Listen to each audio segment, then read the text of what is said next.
rolling with it.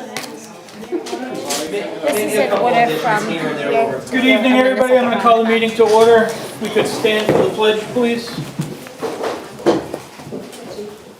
I pledge allegiance To the flag of the United States of America and to the republic for which it stands, one nation, under God, indivisible, with liberty and justice for all. Amen.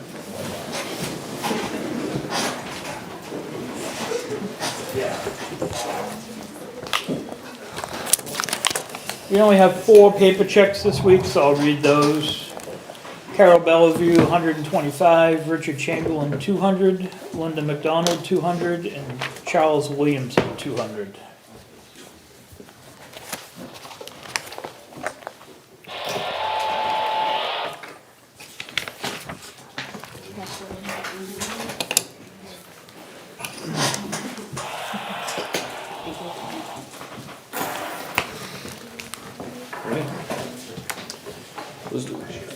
Katie Blazek, Ahern, 720.31. Jeffrey Collins, 824.70. Wayne Robinson, $1,056.84. Katie Coppola, 218.28. Shayla Gherkin is 92.90. Mary Lyons Hall is $220.08.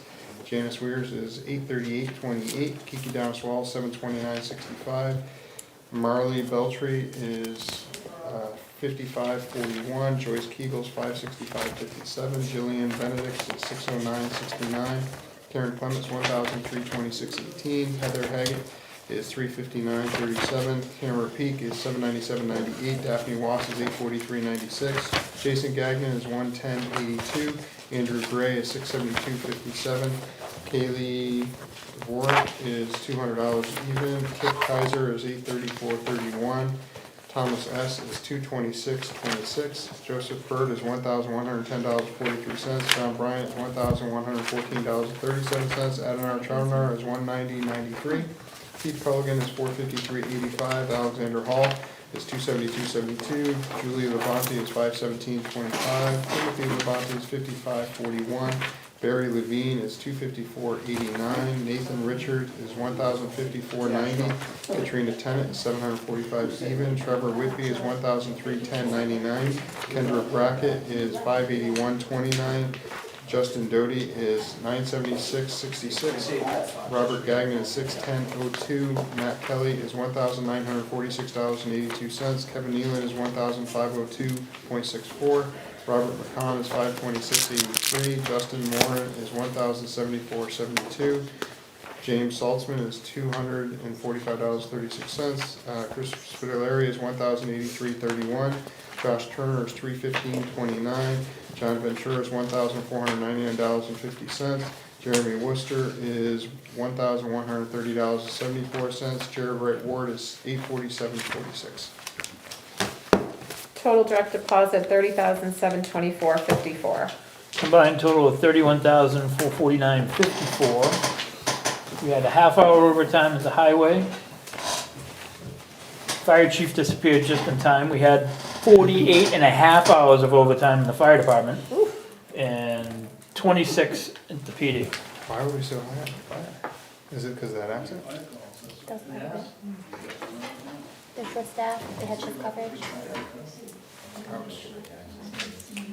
Alright, we had one direct transfer to the New Hampshire retirement for $46,986.25.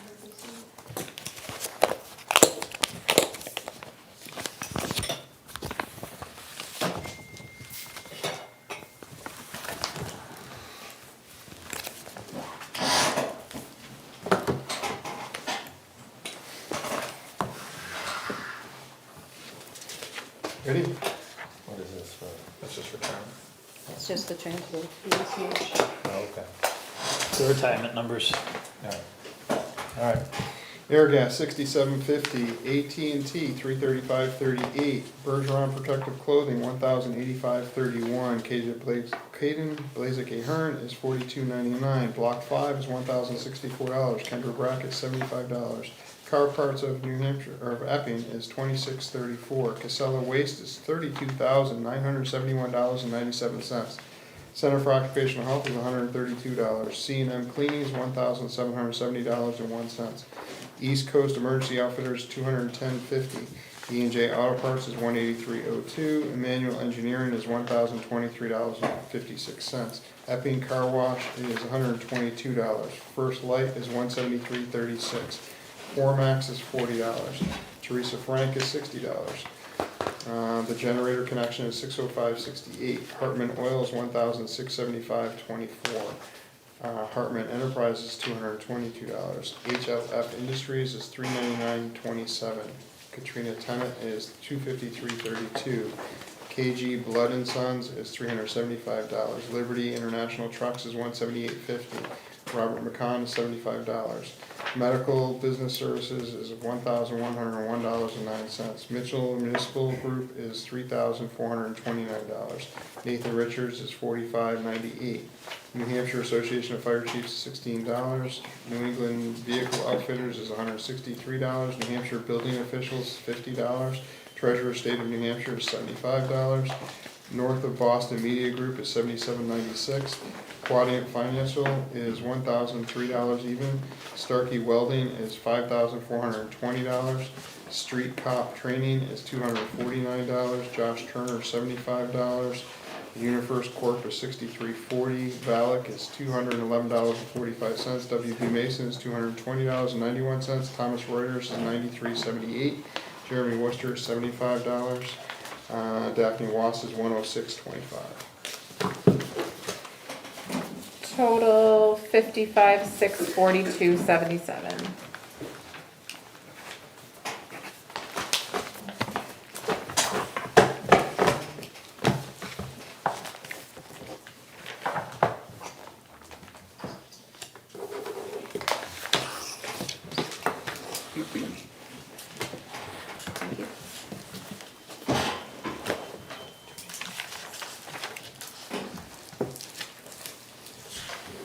We have rec checks.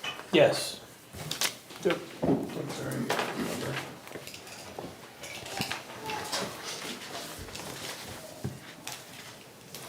Thank you. Thank you.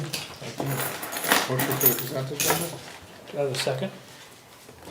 John seconds it. All in favor? Aye. Anybody opposed? Carries. Thank you.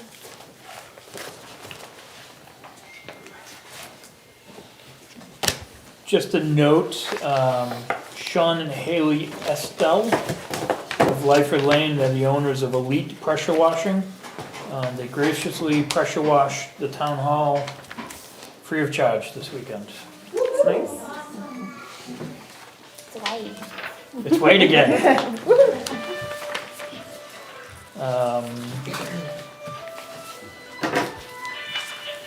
And just remind everybody to make sure their cell phones are silenced.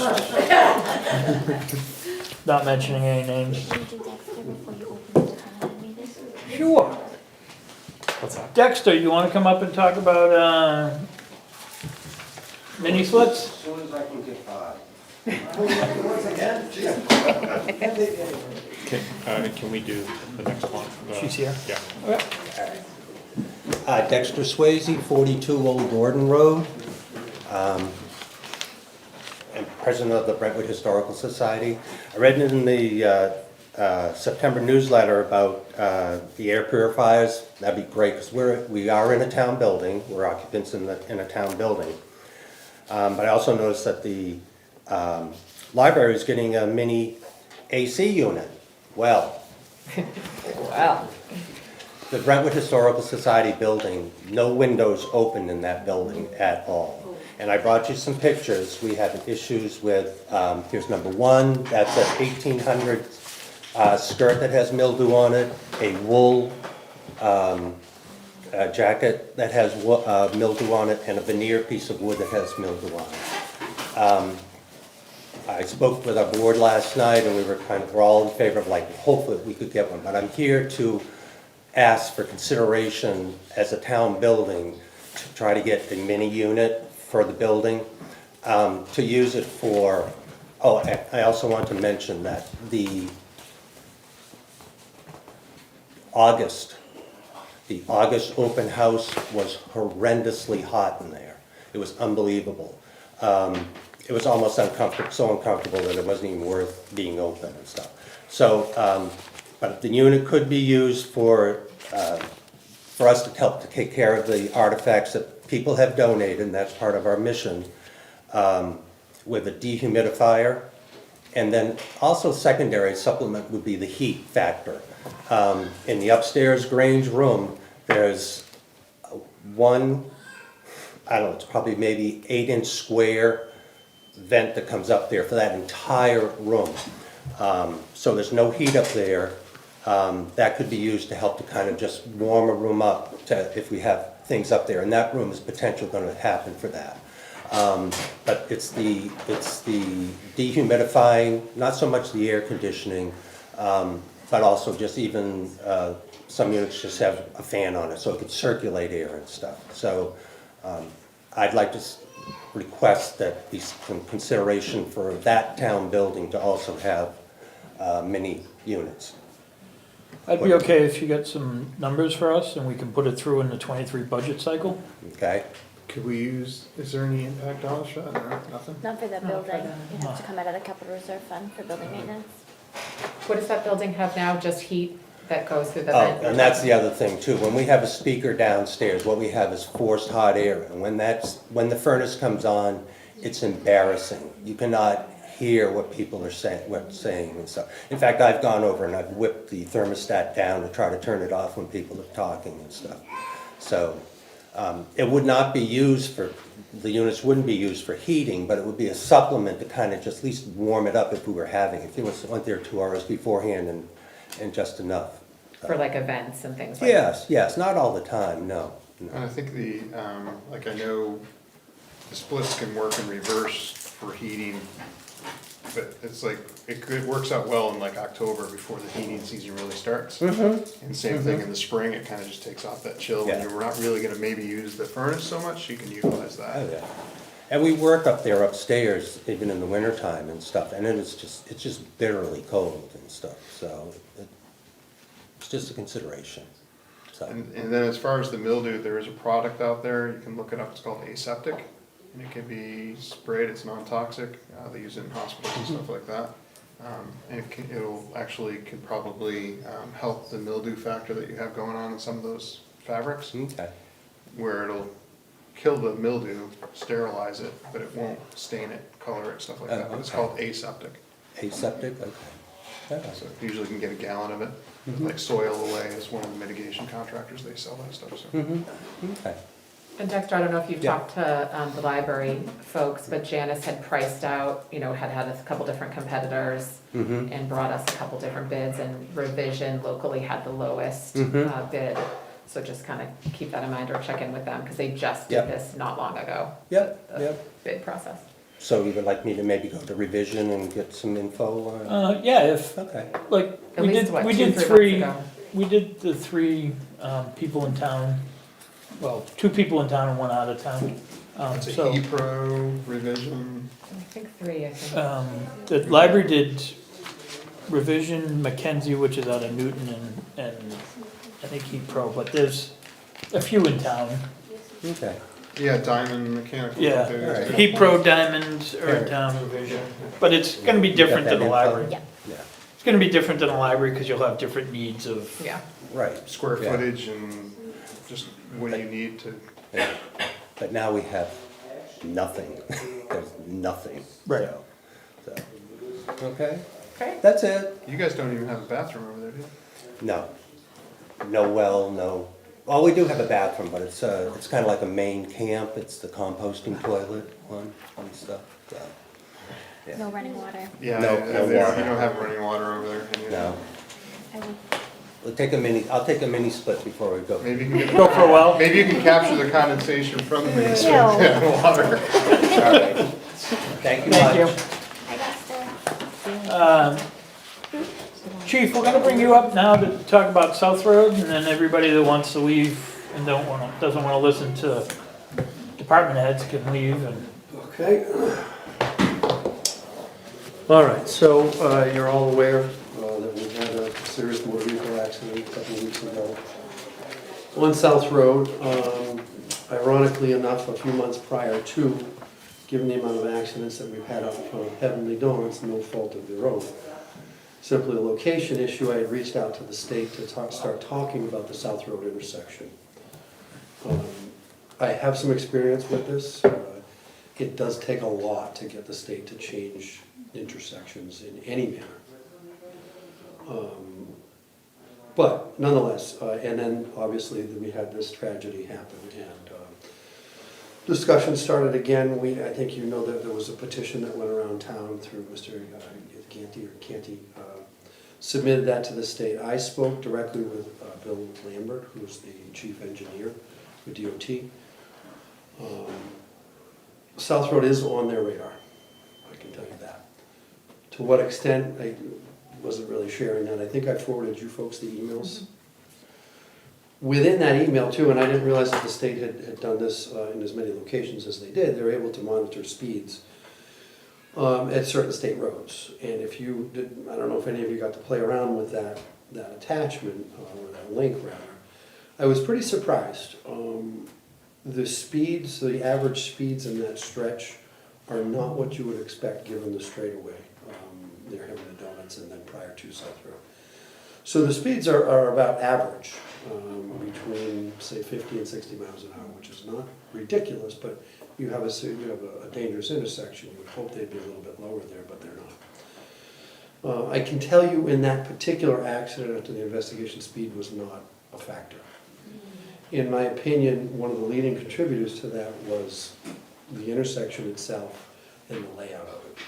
The sight lines are terrible because you have such high traffic turning left to go east and westbound on South Road. I did speak with Bill about a traffic light there. He and I had some very serious and sometimes heated discussions about another intersection up north that after 3 years I still don't have a traffic light up there. But traffic lights are very difficult, but that's still sort of my golden goose for that intersection. I really think that would be effective. In talking to Bill, and I haven't gotten to, he gave me a couple of names to follow up with also, and I just haven't been able to connect with those people.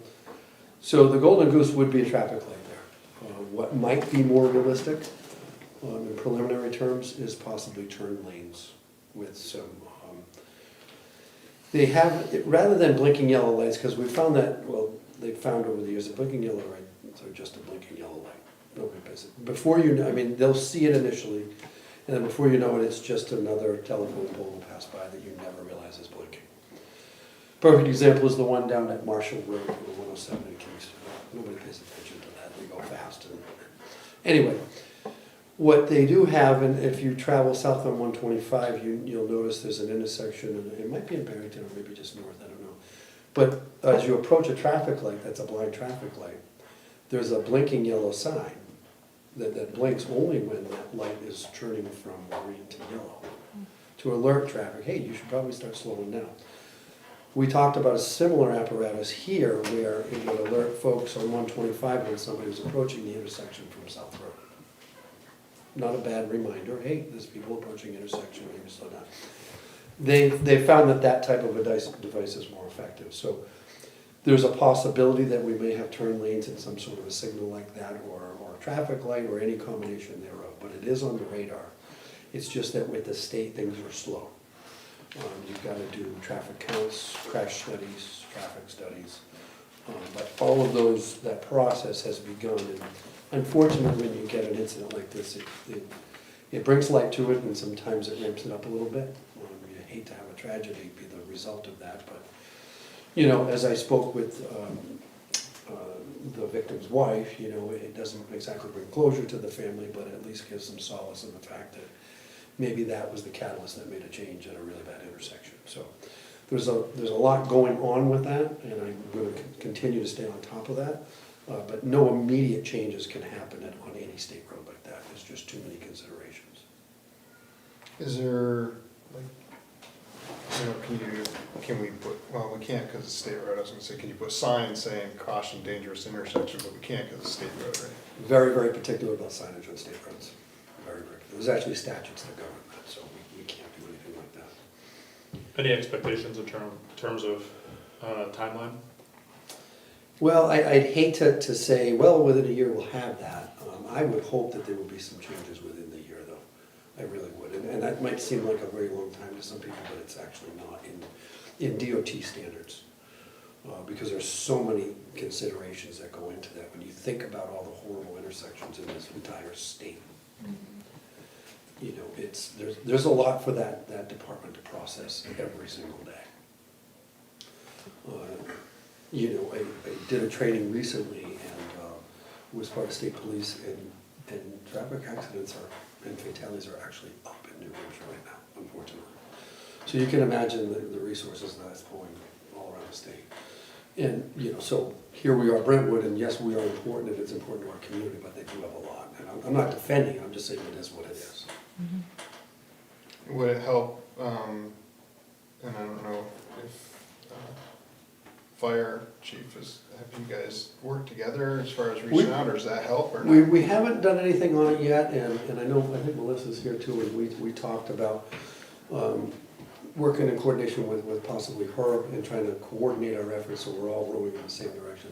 The entire town is actually in the same direction on this. It's just a question of the organization and the movement of everything. But the support of the town is important, is equally as important, so we definitely need that. You got questions out there? Yeah. Am I calling them? If you want to, sure. I was gonna say that I'd like to bring up the point that we can approach this from a different avenue, and that's through the state with the radiological plan. South Road is a traffic control point for evacuation under the RAP program. And if we can show, and not only that, 125 is a major route for the State Transportation Center at the courthouse. Any type of incident that occurs in that intersection will bog up everything. The transportation routes, the evacuation routes, etc. So if we can approach that from that avenue, we may get. That's a great thought, I didn't even think of that, that's a super thought. Just a reminder, when you speak, name and street name. Richard Murphy, 35 Eleanor's Way, I'm the Emergency Management Director. Thank you, sir. Go ahead, Jeff. No, The chief's gonna call on people and, Did you have a question? Yes. Yes, my name is Taylor Smith. I live at 2627 South Road. I was one of the very first responders to that accident.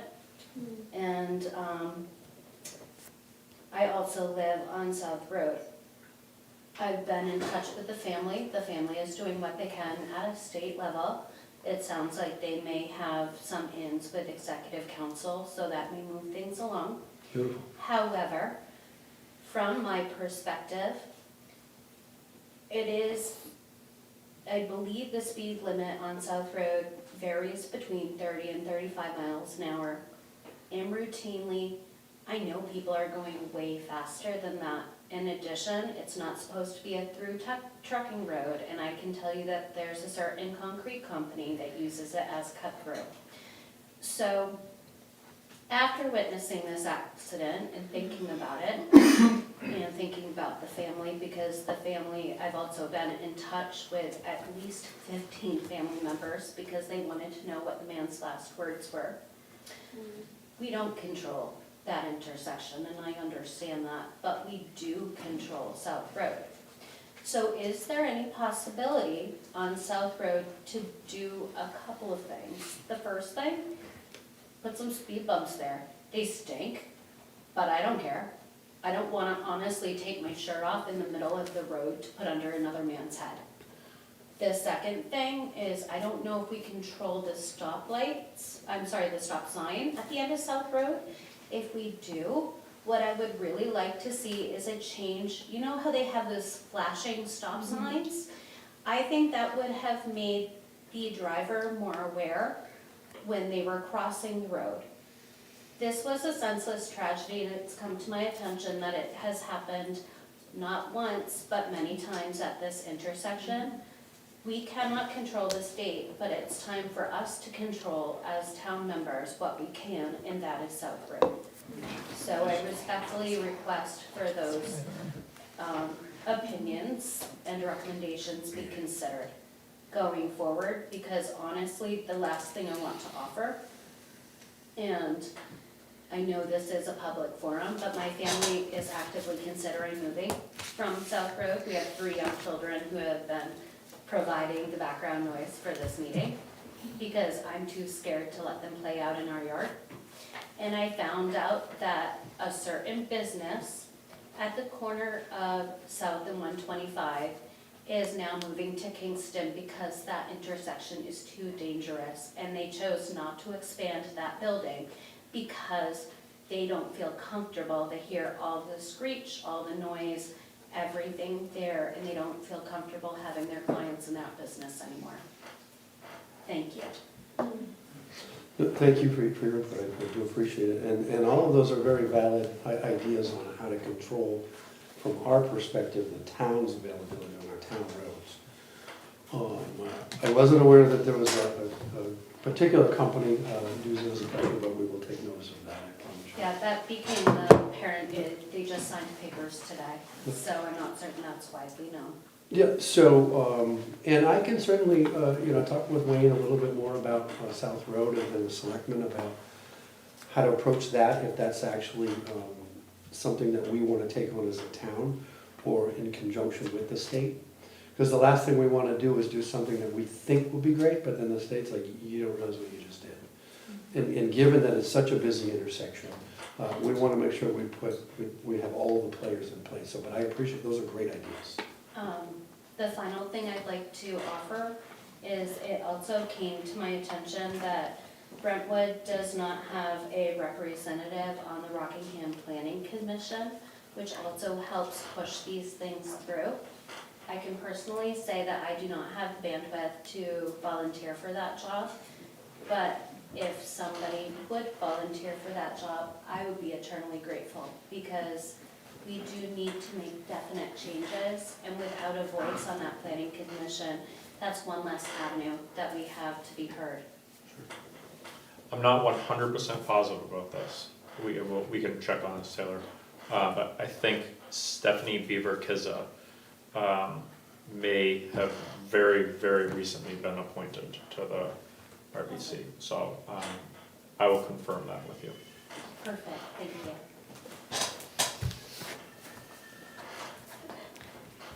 Taylor brings up a really good point about the county involvement. Is there, oh, I'm sorry, Chris Magnuson, 1 in Brentwood.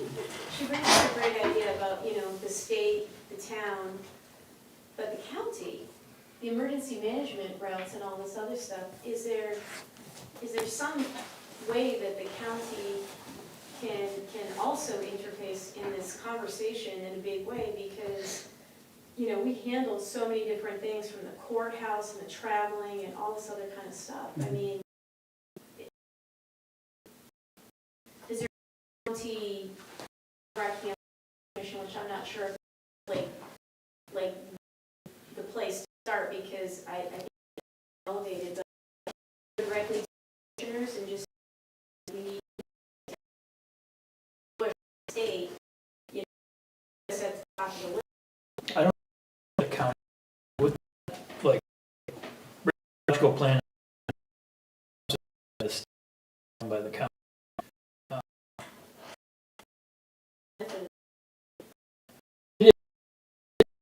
Really, Yeah, to try. Who are in the court, who are in the nursing home, whatever. Go by section, single interest.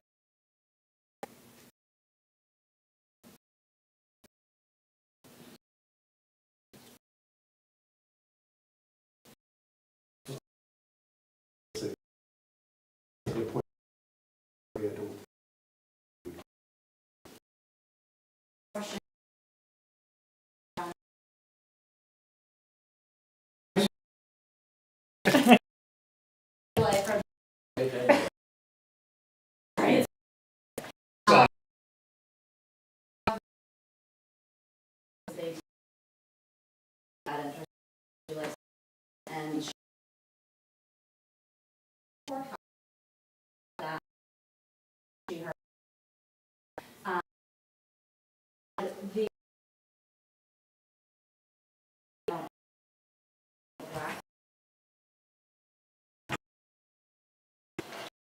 business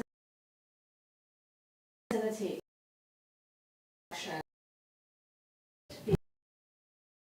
are going to, you know, it's, we have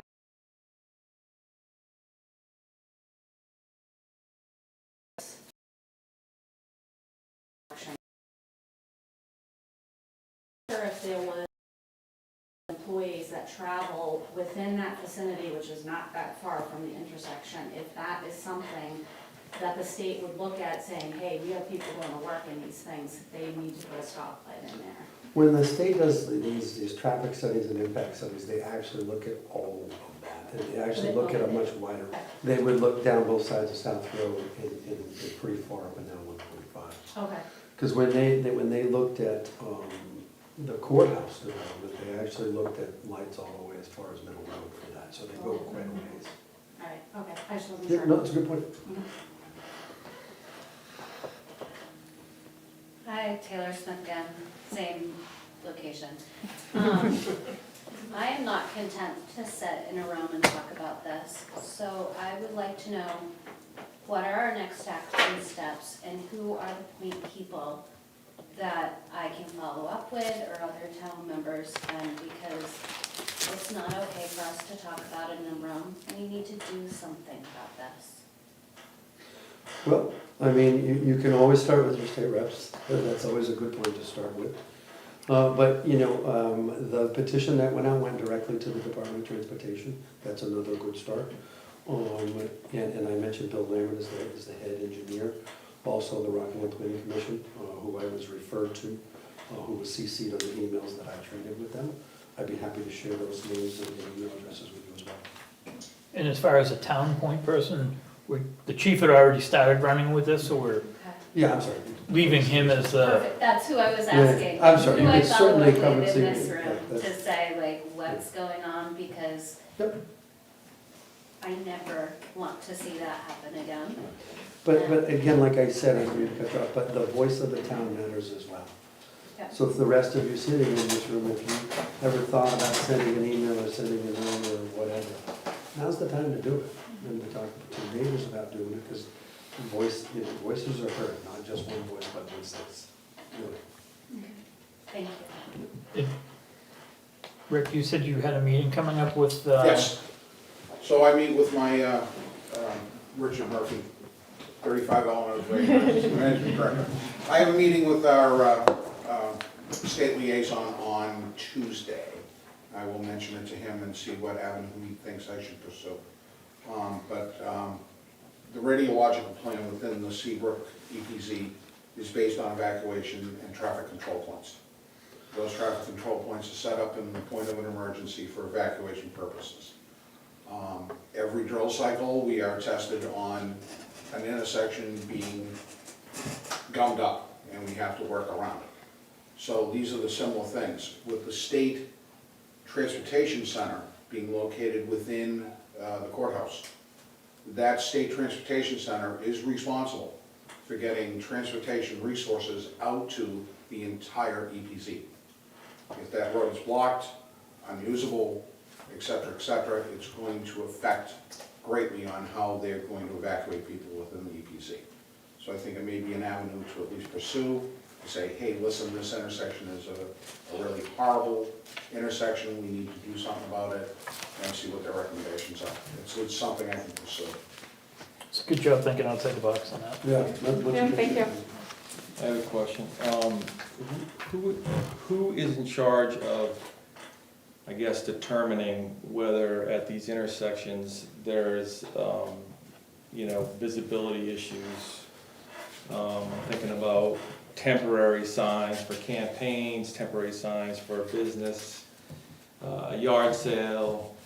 We're starting to see that more and more, so you pull up and, you're starting to see more and more clutter. Is that out of our, No, actually, it's not. And- You bring up a good point too, is, especially with campaign signs, is it's more of a, the DOT is out and about, you see the orange trucks everywhere. And when they see stuff like that, they'll do something about it.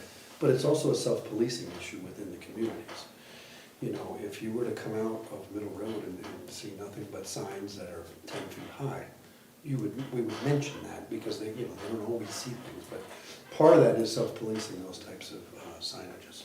And there are regulations about placing signs for businesses on 125. I'm not familiar with those that revolve around campaign signs, but obviously that's a very relevant topic considering what's going on now and then what's gonna happen over the next year and a half, so. Yeah, yeah. But I think what the chief's saying is if you see something, say something. So if you're pulling out of a road and something's blocking your sight line, call the police department, they can investigate it if they have an issue with it.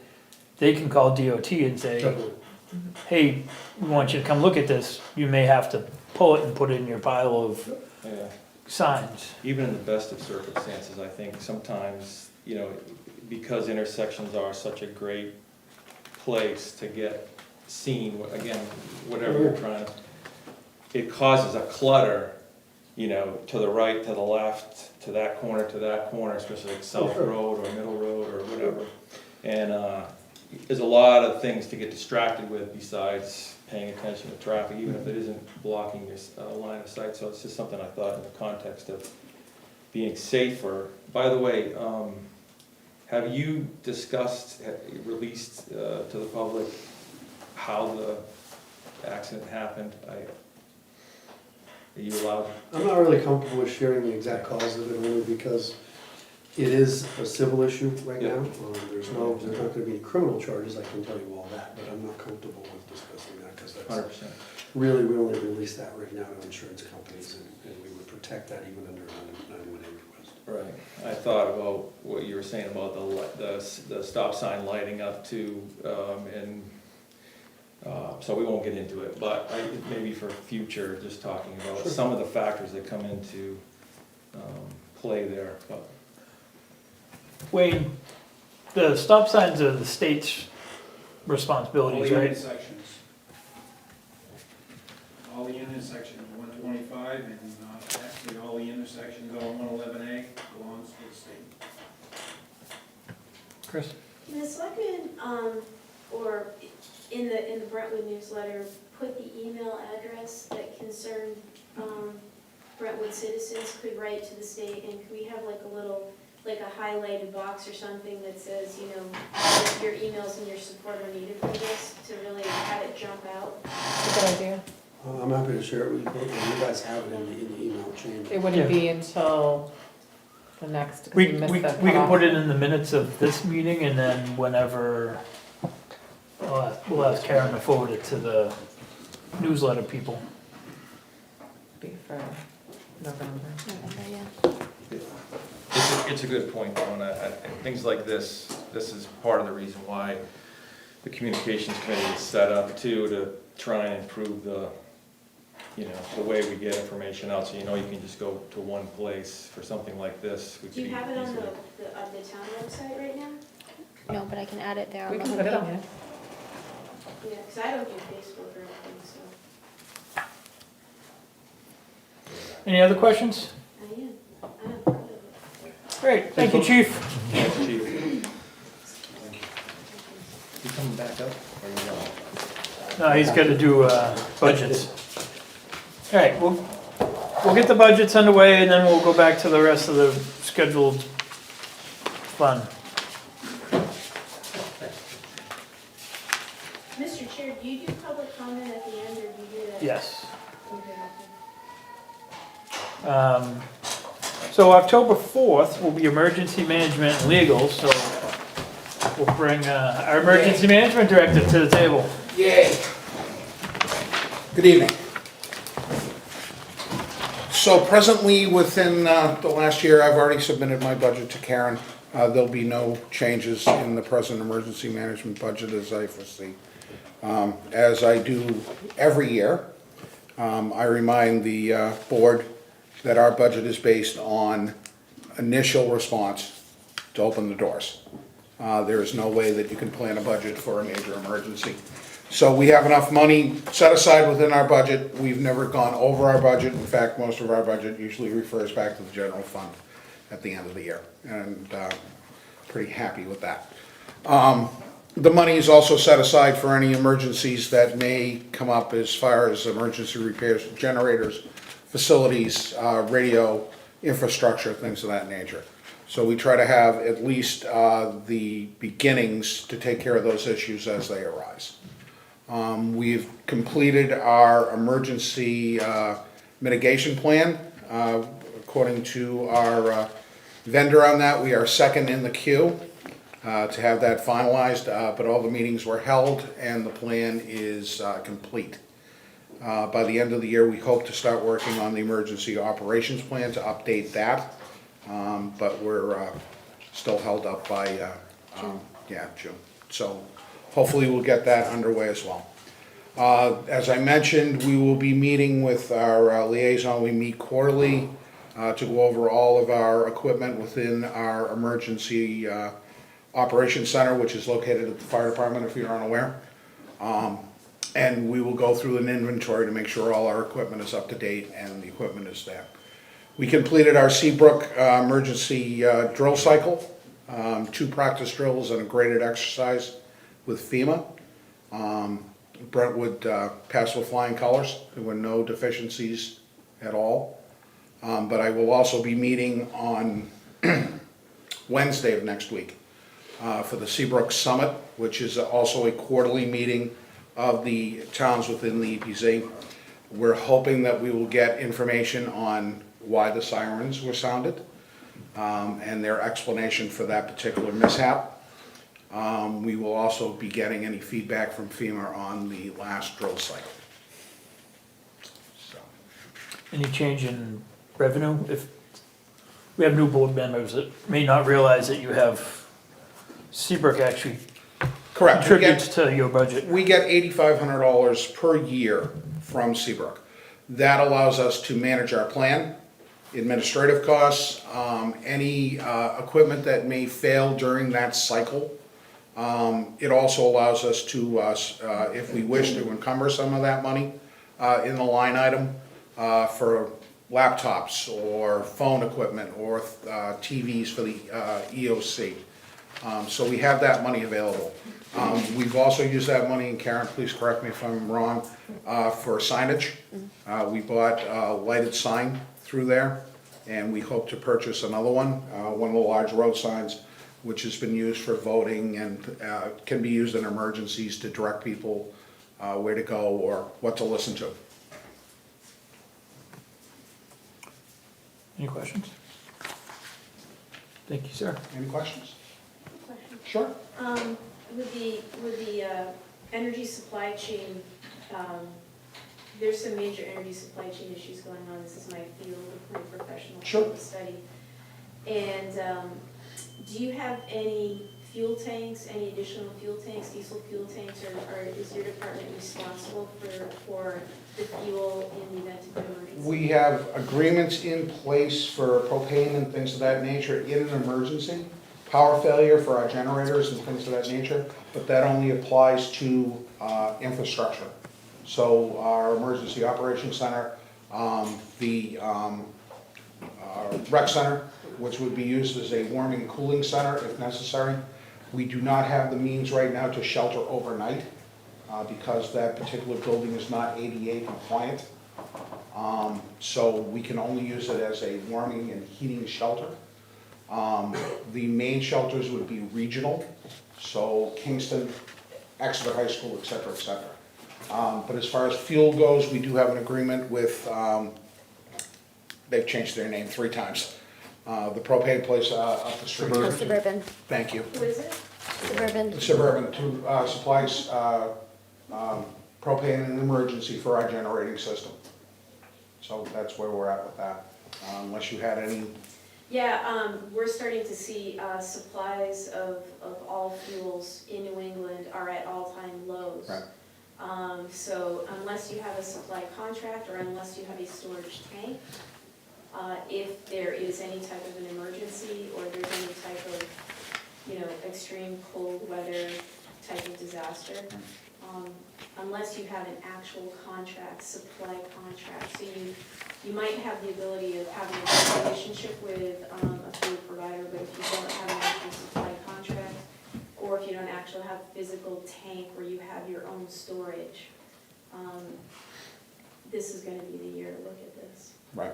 I don't think that the town is in a position to store any type of fuel on our own, but we also have resources through the state that we would utilize if something were to fall within our supply system. So if we were to lose our supplier, we can go through the state. Also because of the added feature of being within the emergency planning zone for Seabrook, we have that avenue as well.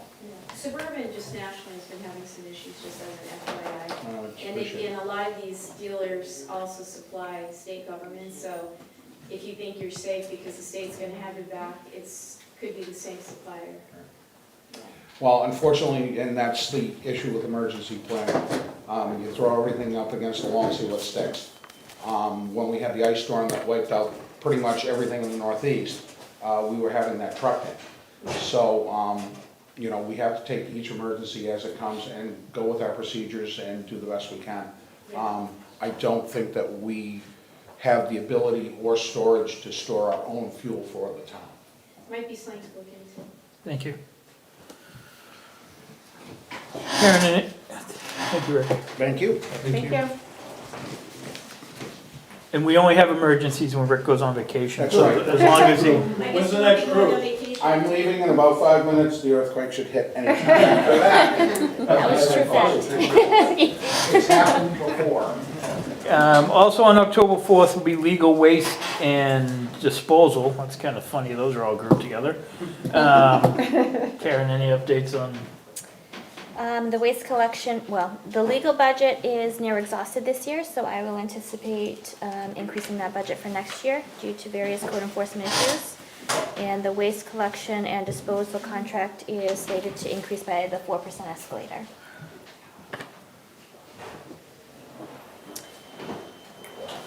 All right, October 11th is scheduled for Executive Office, General Government Buildings Assessing and Welfare.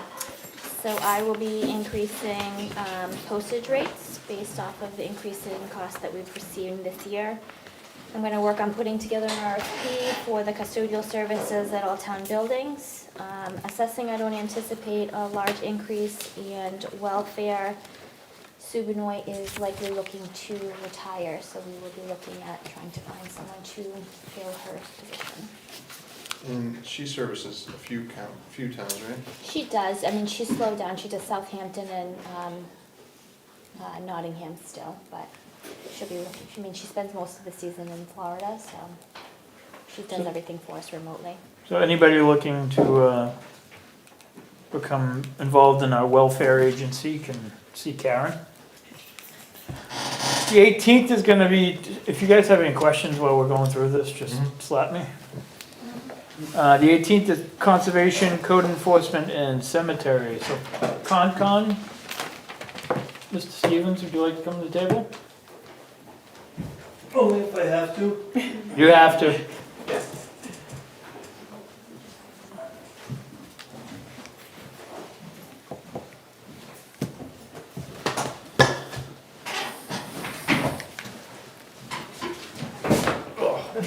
You might not get back up. I don't know who adjusted this, It's the chief. but they must have been 6'8".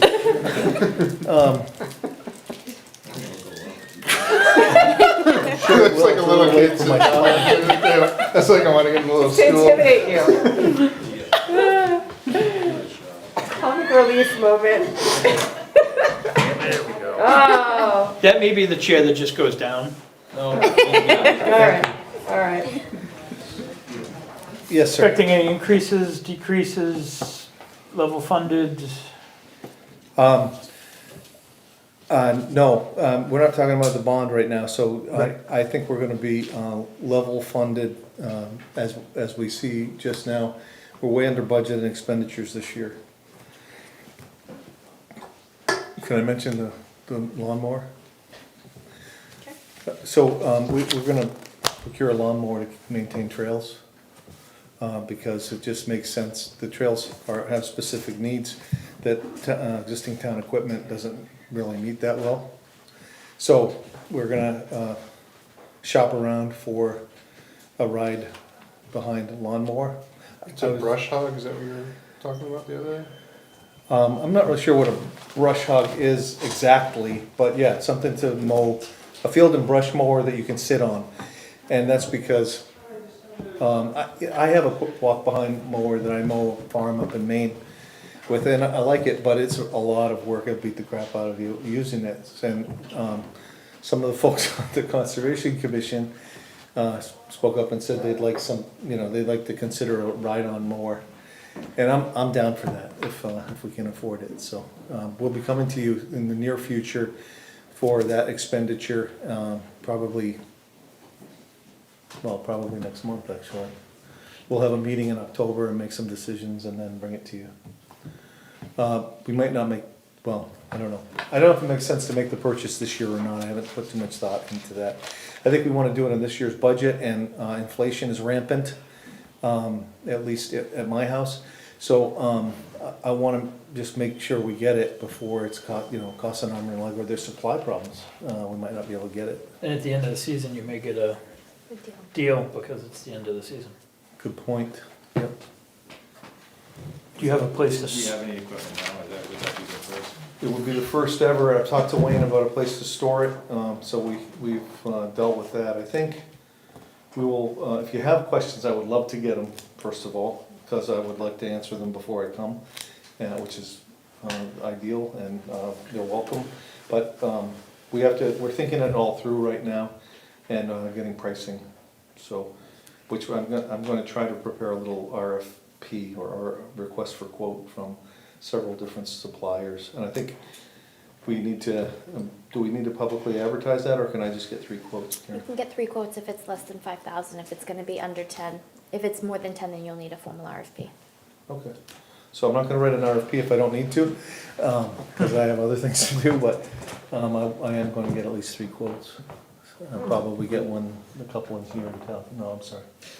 So you need other, trailer, stuff like that to get it back and forth to, We got a trail. you got a trailer, so that'd be all set? Okay. Thanks, Wayne.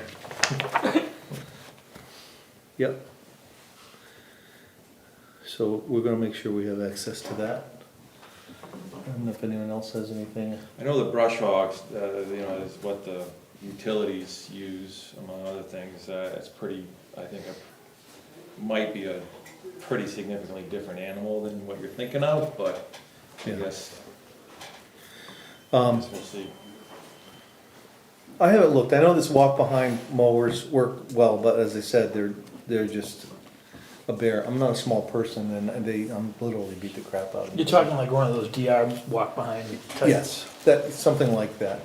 So, but I think a ride-on one, I envision something that pulls some kind of mow, and small tractor that pulls a mowing device.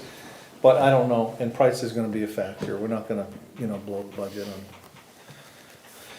on too big a piece of equipment. We just want something that we can maintain the trails with. We've had volunteers step up in the past. They've damaged their equipment, and we have no reasonable expectation that we can rely on them all the time. They just have been gracious enough to step up, and including Bob Magnuson, who's going to do our mowing this month for us, if he hasn't done it already. So. Now, he was pulling a bridge this past weekend, so. I don't see him anymore, so. We're also going to be coming to you soon with a sign regarding trying to get people to be smart about using Class 6 roads and Class 8 trails during mud season.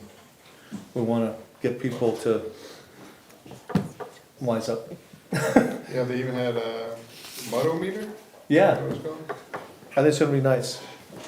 That way, it's kind of like the Smokey the Bear sign. Yep. It just says, How many? Mr. Buddy? too muddy, Should I really budget muddy, for I need to that? start driving. Should Concom budget for that, or DPW, or? I think that would be in the Concom budget. I'd like to get it done before February, because that's when mud season will start. So you think Concom? Yeah. Yeah, okay. So the issue is, what's the most common problem? They go out there with the, 4-wheel drive and tear them up? Yes. Or they There's get Jeep stuck. clubs, They just destroy What? it. Those Jeep clubs? Yeah, you had that, well, there was a vehicle that was stuck on one of the roads, right? That you guys had to get towed, they had to get towed out, that it was abandoned on that road for a while, and I think the police department basically was like, hey, we'll get it out of there. I'm like, you should've called me, I would've winched it anywhere you wanted, but. Abutters will need to be able to use that, by law, they have to be able to use it whenever they want to. I think they automatically use discretion during mud season, because, but. Because they live there. Because they live there, that's right. So, but, they can access it anytime, and, but these roads, the class sixes anywhere are subject to gates and bars, and, we're really hoping people just, use discretion. We've met with Glenn Greenwood about it, and, so, we've done, just a little bit of homework. So the sign, the idea being, if you don't live here, use discretion.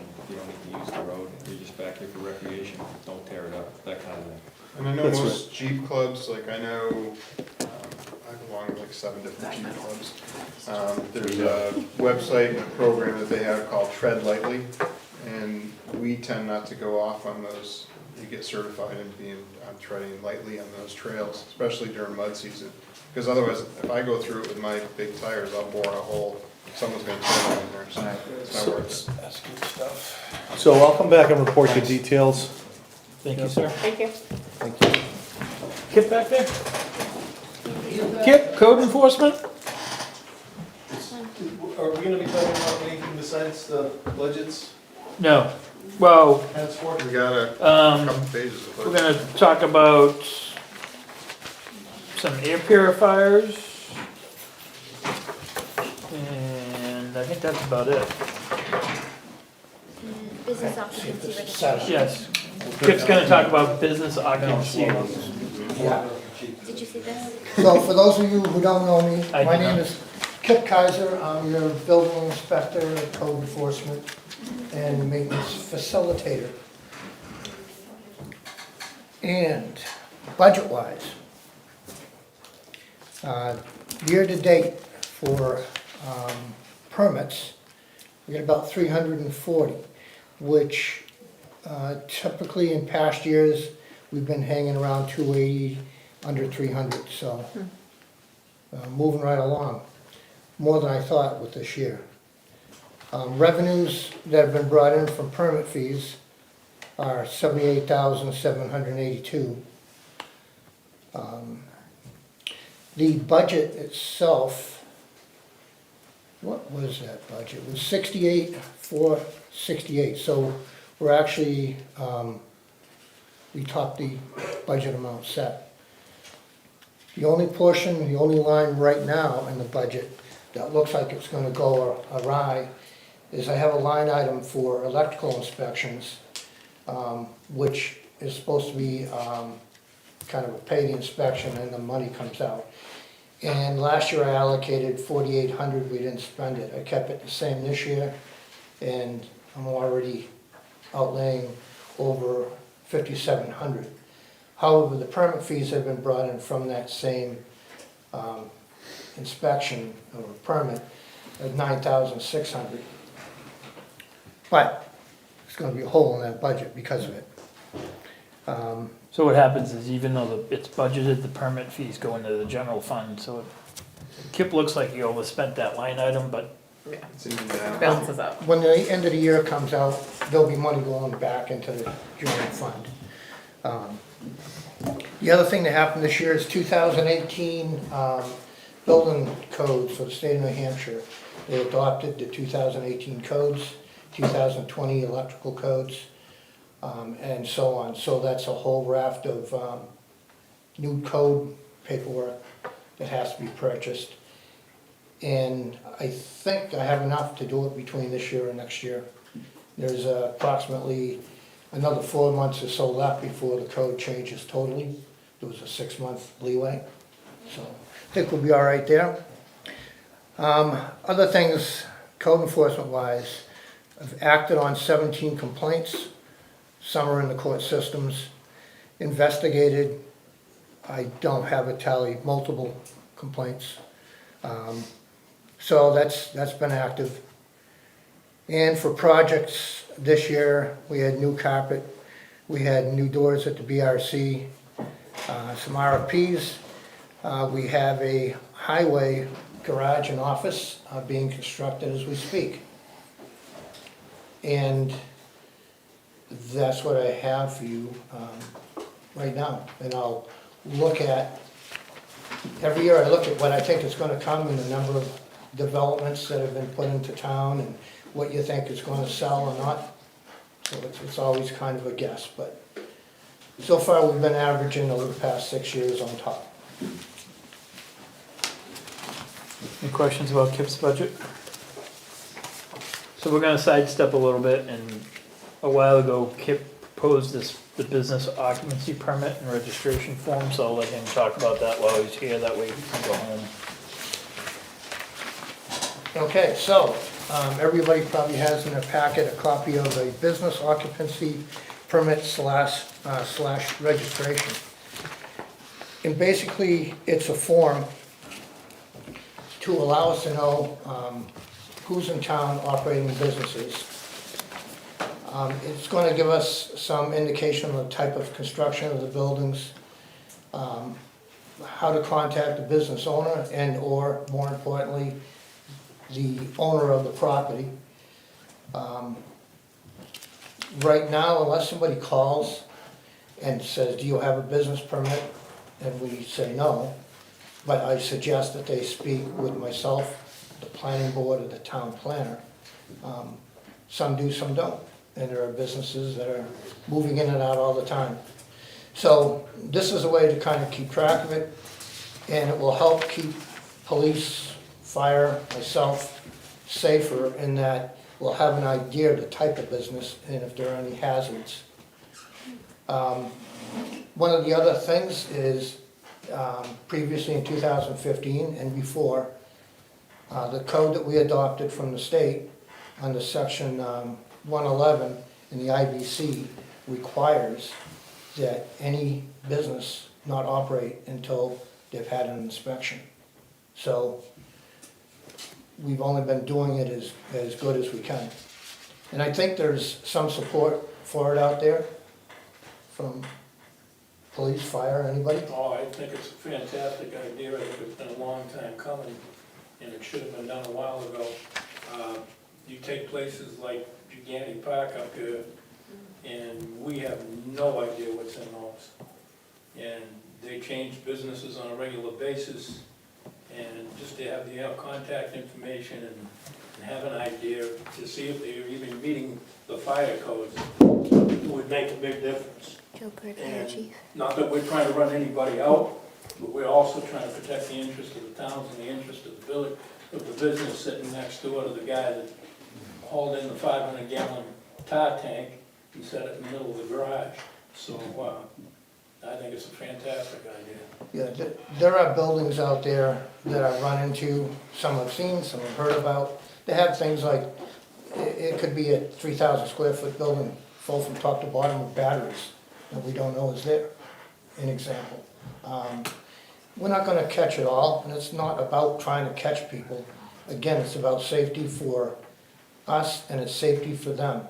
And the other thing that happens with these is every year or every other year, there's a survey done by the insurance companies that set the rates and tell the insurance companies in New Hampshire how they're going to divvy up claims insurances. And part of that process, this is one of the big questions. The questionnaire is 60 pages, but there's a whole page just on this. Say, does your town do it? If so, you go into this rate category. So do we need to do a town ordinance, or does it fall under the code that the town already adopted? This is something that you could just implement on your own. And is the 2018 code book, because you were mentioning 2015, with the new 2018 that had been adopted, does this fall under that? It's, I think the wording's exactly the same, but if not, we could amend it because the 18 code is adopted but not totally in place right now. And one of your questions before was what kind of gives us the authority, or other than the fact that, you know, we have the right to do our own permits, just like we do for a houses, driveways, so on. And that is that IBC 111 puts it out in front, says you gotta do it. What's the enforcement, Kip? In terms of if we know of businesses that don't have a permit, would we do some sort of enforcement activity? How would the town handle? That's what I try and do now, Right. whether they have a permit or not, if they're acting in legal manners. So the other thing this does, it has a fee for the occupancy permit, so that they can operate. So this will happen with new people coming in, businesses changing hands, upgrading buildings. And then there's also a little line in here that says, businesses that are in good legal standing with the town may register for free. We're trying to build that list, Right. not create another Right. burden. Meaning the that's fee the- would be for new businesses to town, not established businesses. It would be, the fee would be for new business, Right. well, new businesses or businesses that change. Right, So this is, because it says on there, existing businesses not in violation may register at no cost. right, So anybody that we don't have planning board action against. right. Is in good standing. Right. And Kip, where in the process would this, like, where's the checkbox for this form to get done? Is it part of inspection? Is it part of what the planning board, like, where's this box gonna be that has to get checked off for Yeah, a well- new business? We're hoping that everybody will be aware of the form, and that the planning board will promote it, as well as I will, as well with the town itself. So when people have a question, or we note that somebody's come in, it's real simple, yes, we have a business permit. It can be listed on my web page, on the, in the building department. It could be on the planning board, it could be on. I'm just thinking if we wanna make sure we get, you know, as full adoption as possible for town businesses, that it's gotta be kind of a checklist. Did you do your permit? And I'm just wondering I where mean, that as would much go. as possible, we'll put it out there so people will know. We'll also be like we do now, trying to keep eyes open and be diligent on letting people know what the path is. There's always gonna be some that inadvertently slip through, maybe not intentionally, but usually people are pretty good to come on board.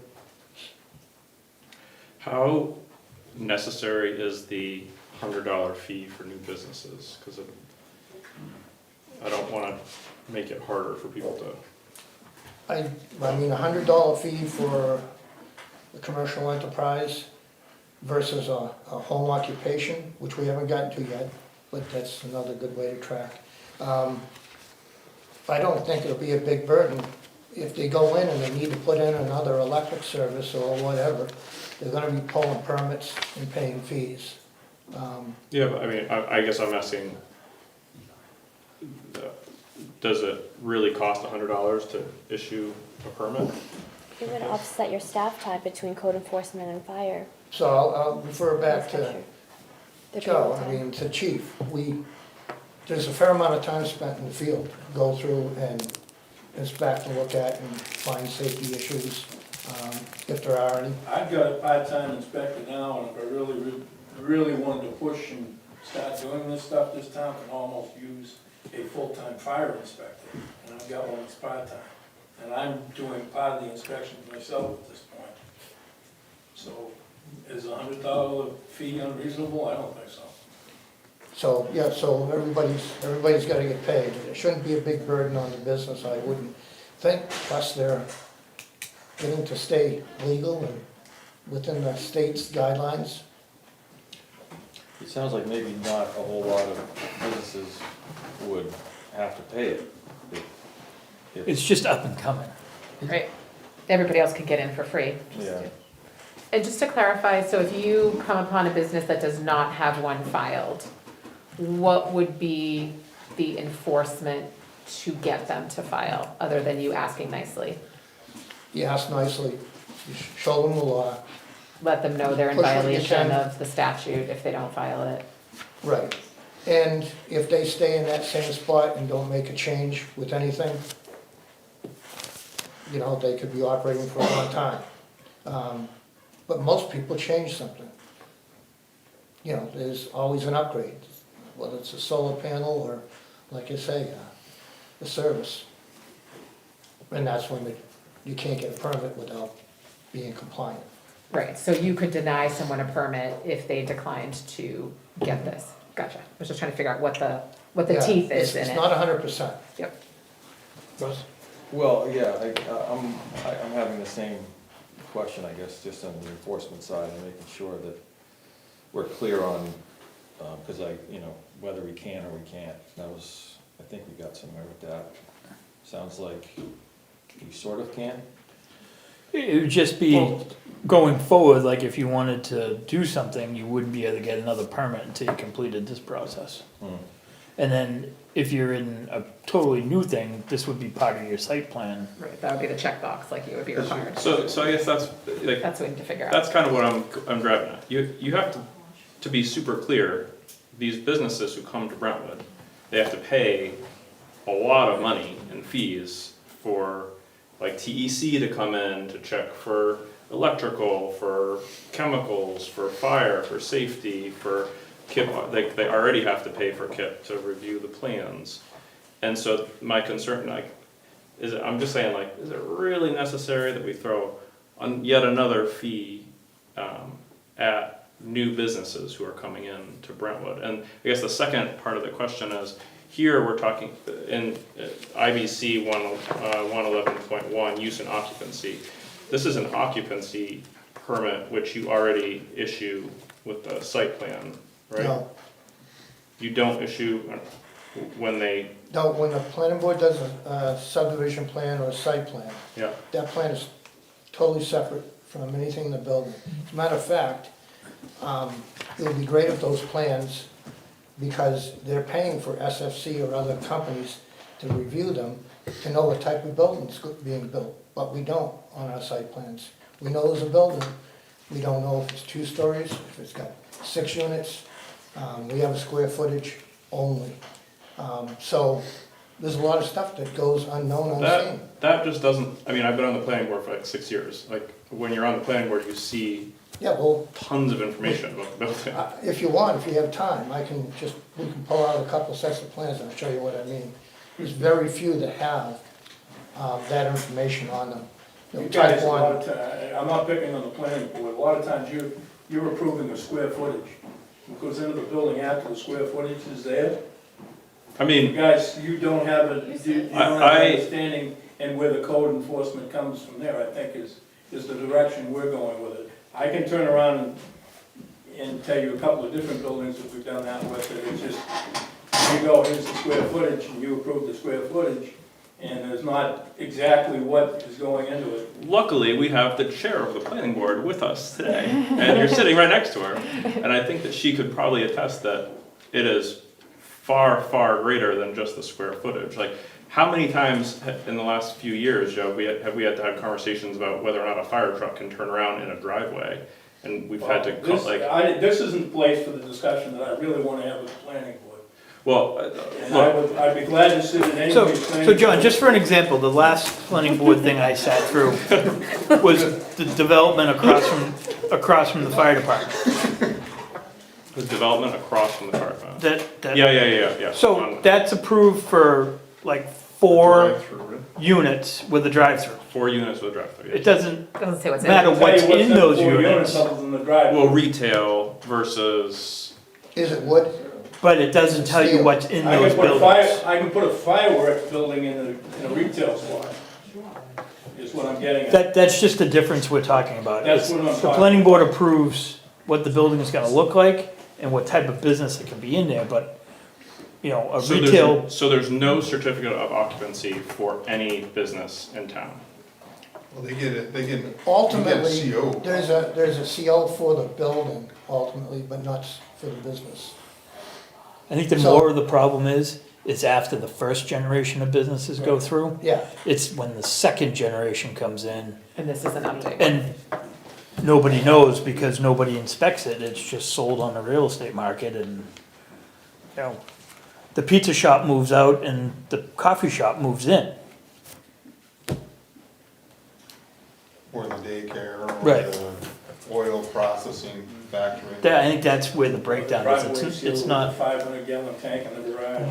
And this process would clean that up quite a lot. It would help a lot, and it would give you a database. It would give a lot of information. I've gotten calls in the middle of the night because I had information that someone was living in a commercial building. Went and looked throughout the building units, couldn't find it. Month later, get a call, can you help us close up the building? Someone is deceased, you know?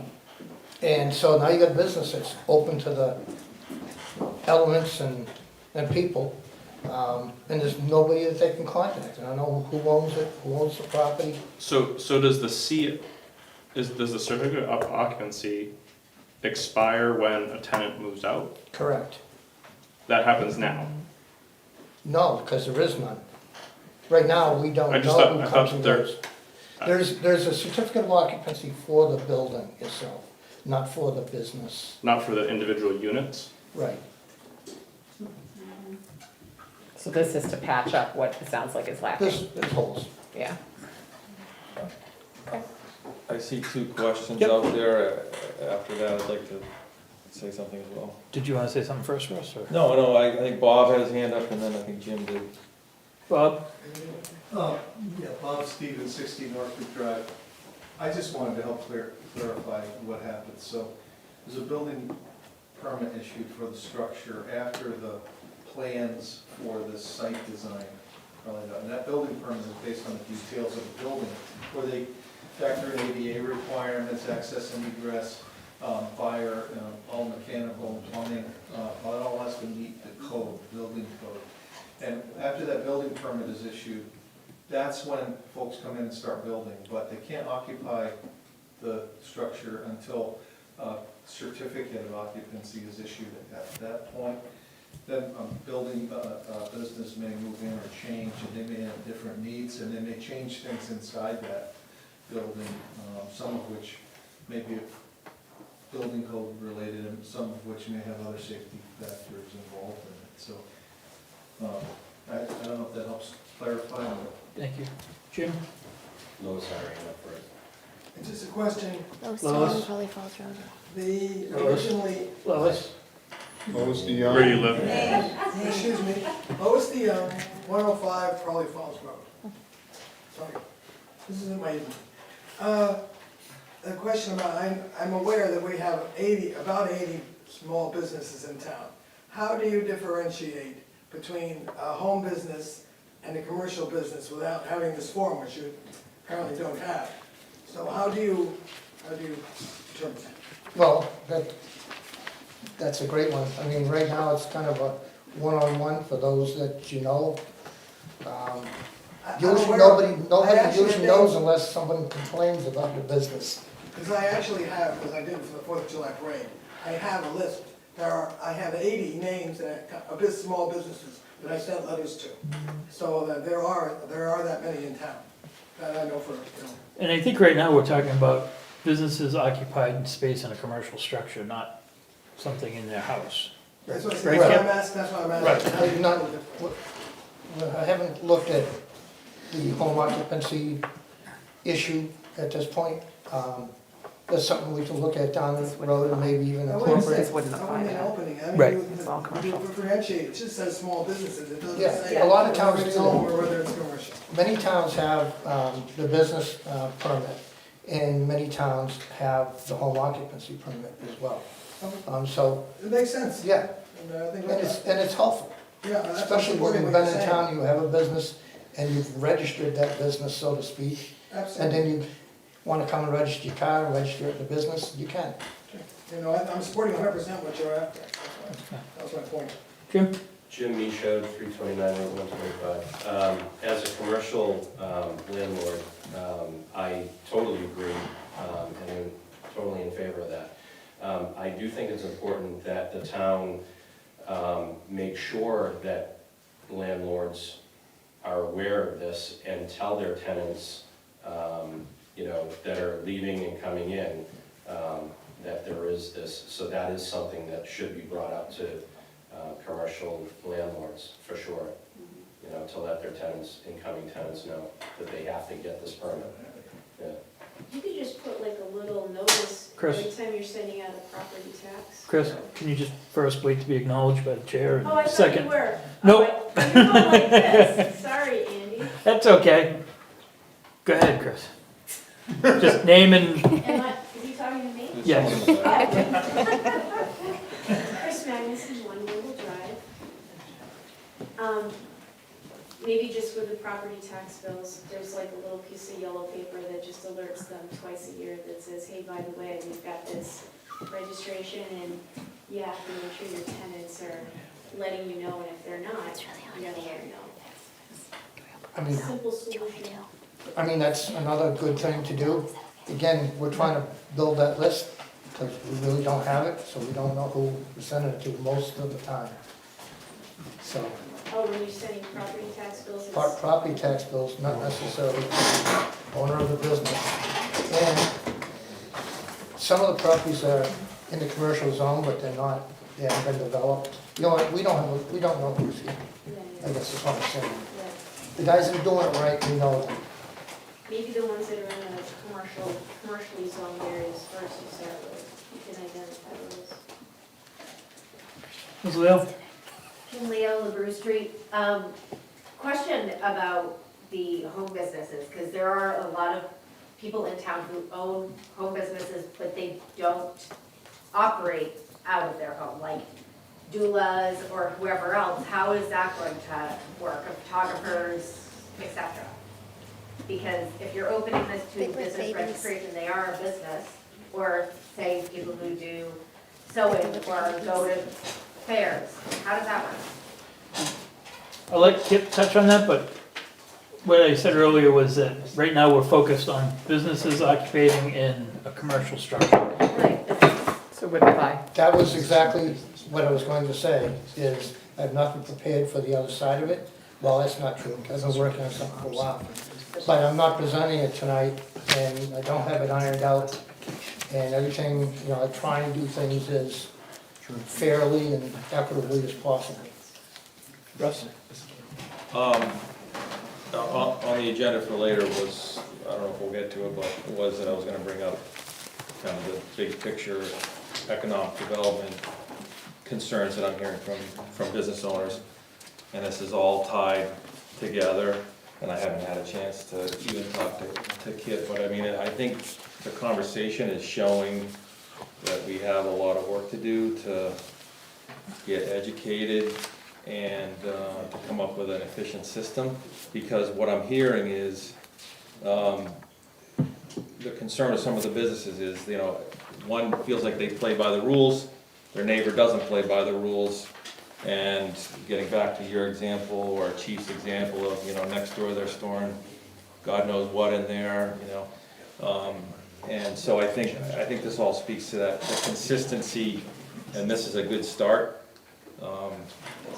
So maybe we end up talking about it again tonight, or maybe we run out of time, but I think in terms of trying to attract businesses, this is the kind of thing that will help, not hurt. Yeah, just consistent. Yeah. Most people do call and ask, For using it. because they're used to doing it. Yeah, I don't think it's anything out of the norm in the. Right. Yep. I'm just kind of been talking to John, and I see his point. The law that we're citing on this is the IBCA 111.1 for use and occupancy, and it's addressing the occupancy clarification and the classification and the certification of occupancy. But they're gonna get that for the building. Is this specific for businesses itself? Because it's stating use and occupancy, a building or structure shall not be used or occupied, and a change in the existing use or occupancy classification of a building or structure or portion thereof shall not be made until the building official has issued a certificate of occupancy, therefore, as provided herein, under that IBCA 111.1. It doesn't really specifically say it's a business permit. It's addressing use and occupancy. That's what brings you to the occupancy.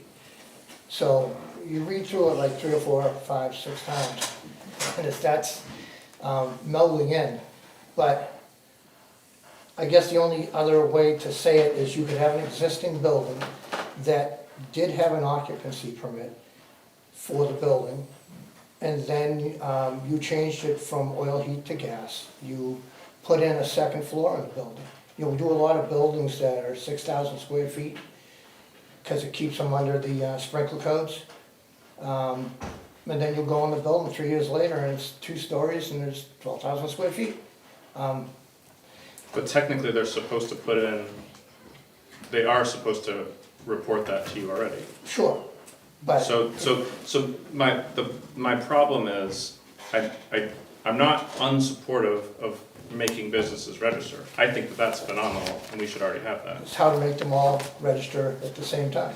What's the enforcement? No, I think his idea is $100. Yeah, but I don't think that that's, I just, if you change from oil and gas to a gum manufacturer, that would invoke this.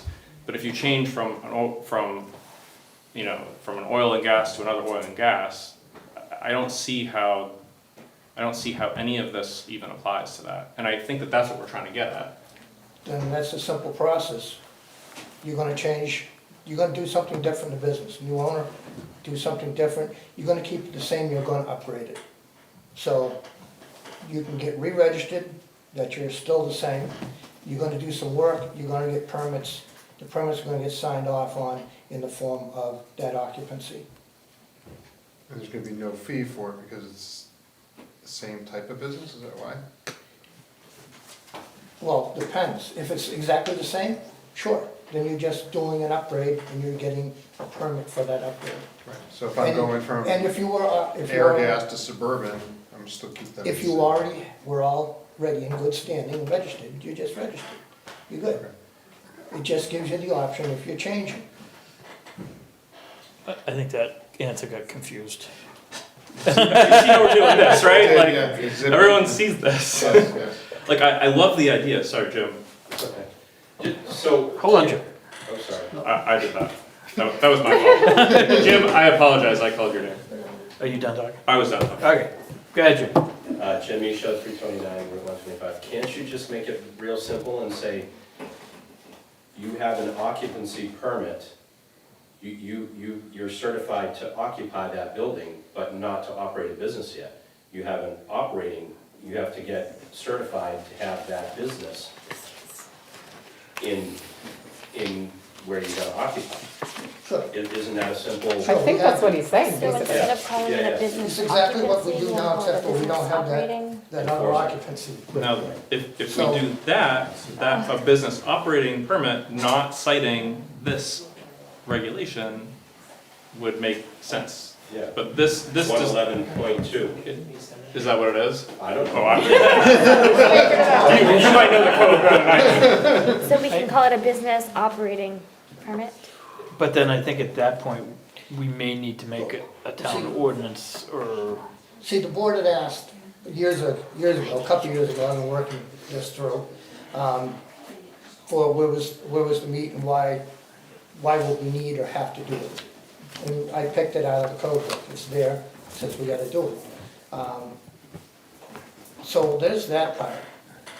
That, the other part about, we do have buildings in town, buildings that were built within the past year, that again, got a site plan and they could build 4,800 square foot buildings.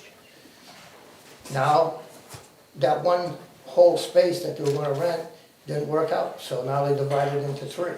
So now we have 3 businesses in there, and now we're gonna qualify because the building changes, now it's a mixed use building. You know, you got, maybe gun ammo over here, and you got.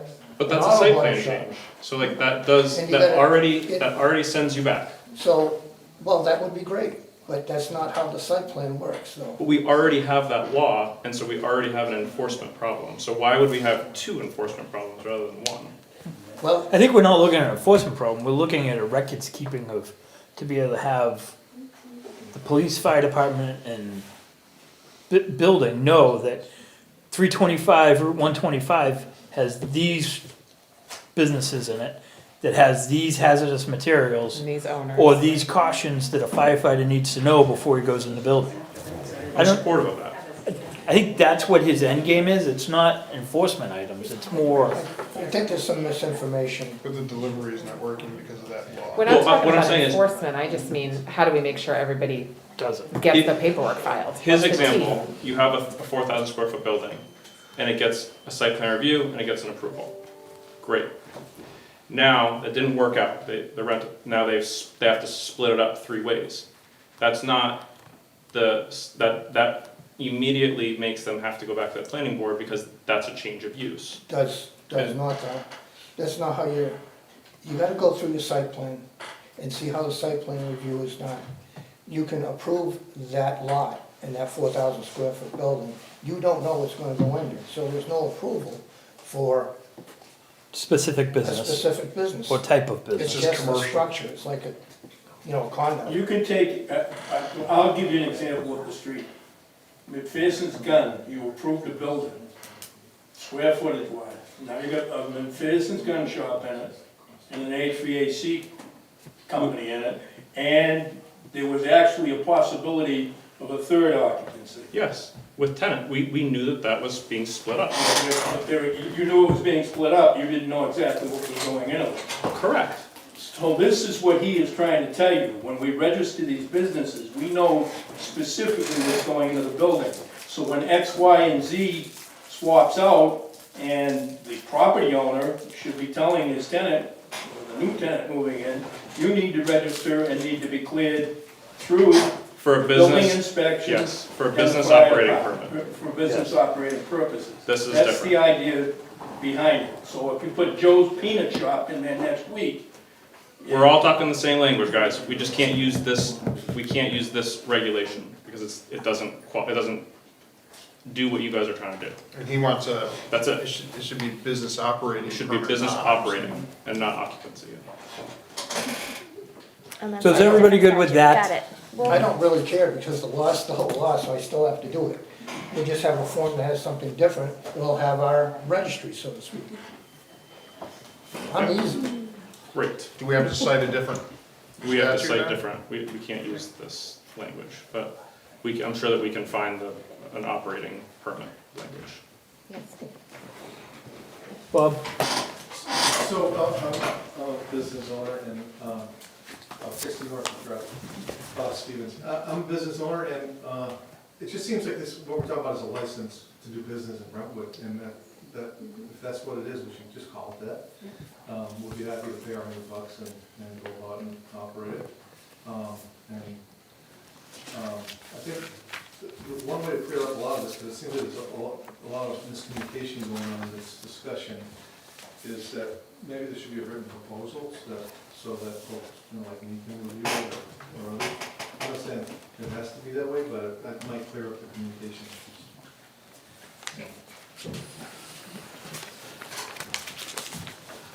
Kip, can you just redesign the form and send it back to us?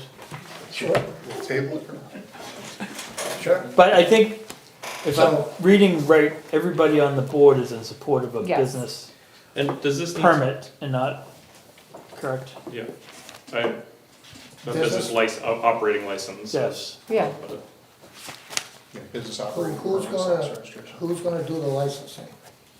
Just so, because I'll need to know how I do the form. If it's a permit, I know how to do that. I don't know who's gonna form. Well, there's not much difference between a permit and a license besides the word. A permit, a license, I would assume you're gonna redo the license periodically, it's gonna have an expiration. A permit is I'm giving you that permit. Until you to Operate change. that business, and then if it changes, then I have to come back and do a different permit to do another business. So it's a permit, it's not a Sounds license. familiar language. I don't know. Permit to operate a business. 111.1. Maybe send us the whole call it something statute else. of 111.1 and maybe Yeah, it's in just there. call it something else. I'm fine. I just need to know what it is. Yeah. All right, thank you, Kip. All right, thank you. Good night. We're gonna recess for 5 minutes if anybody needs to stretch your legs or.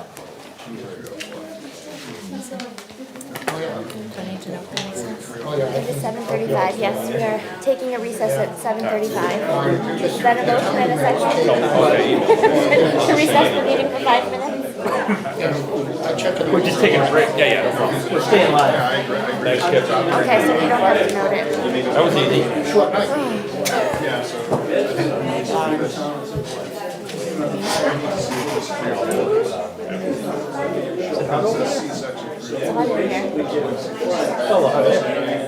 Yeah. They don't want to go. Karen, hit your mic if you're gonna say anything. Sure.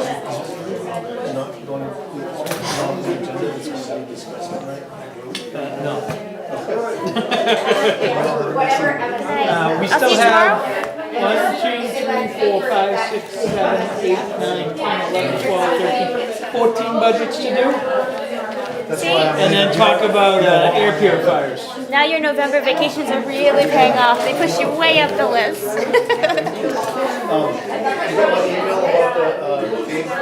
Yes, so I'm gonna do nothing until Monday. Thanks.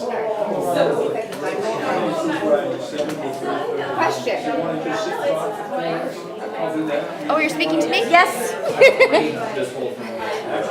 So you probably got an email about where your plants on the roof? Yes. Why?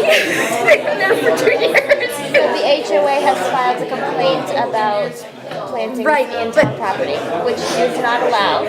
But the, So I was going to, I just got that yesterday, so I was gonna draft you a letter and give you some time to remove those So- and put them on your own private property. Wade knew about him. I actually showed him to him a couple times, same with the others. Well, regardless, But private owners can't put, I asked about it, he said he but doesn't you didn't care. ask the town, and the plantings I did. are on town property. I did ask him if they were, he said they were fine there. He didn't care. But they're just freaking blueberry plants that are already.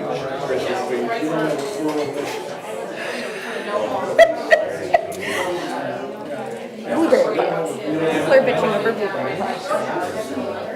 Okay. I thought it was, Go about in the hallway?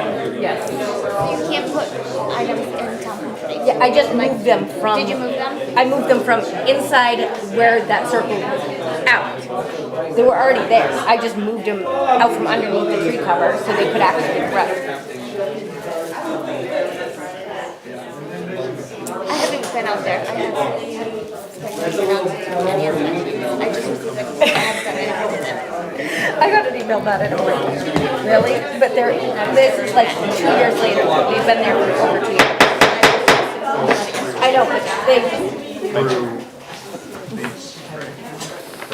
Alright.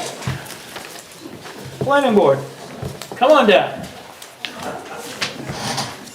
She's bringing back up. Skip cemetery. Just be careful of that chair, because we don't know what happens. Was he sitting there? Sometimes it goes up, sometimes it doesn't. Oh.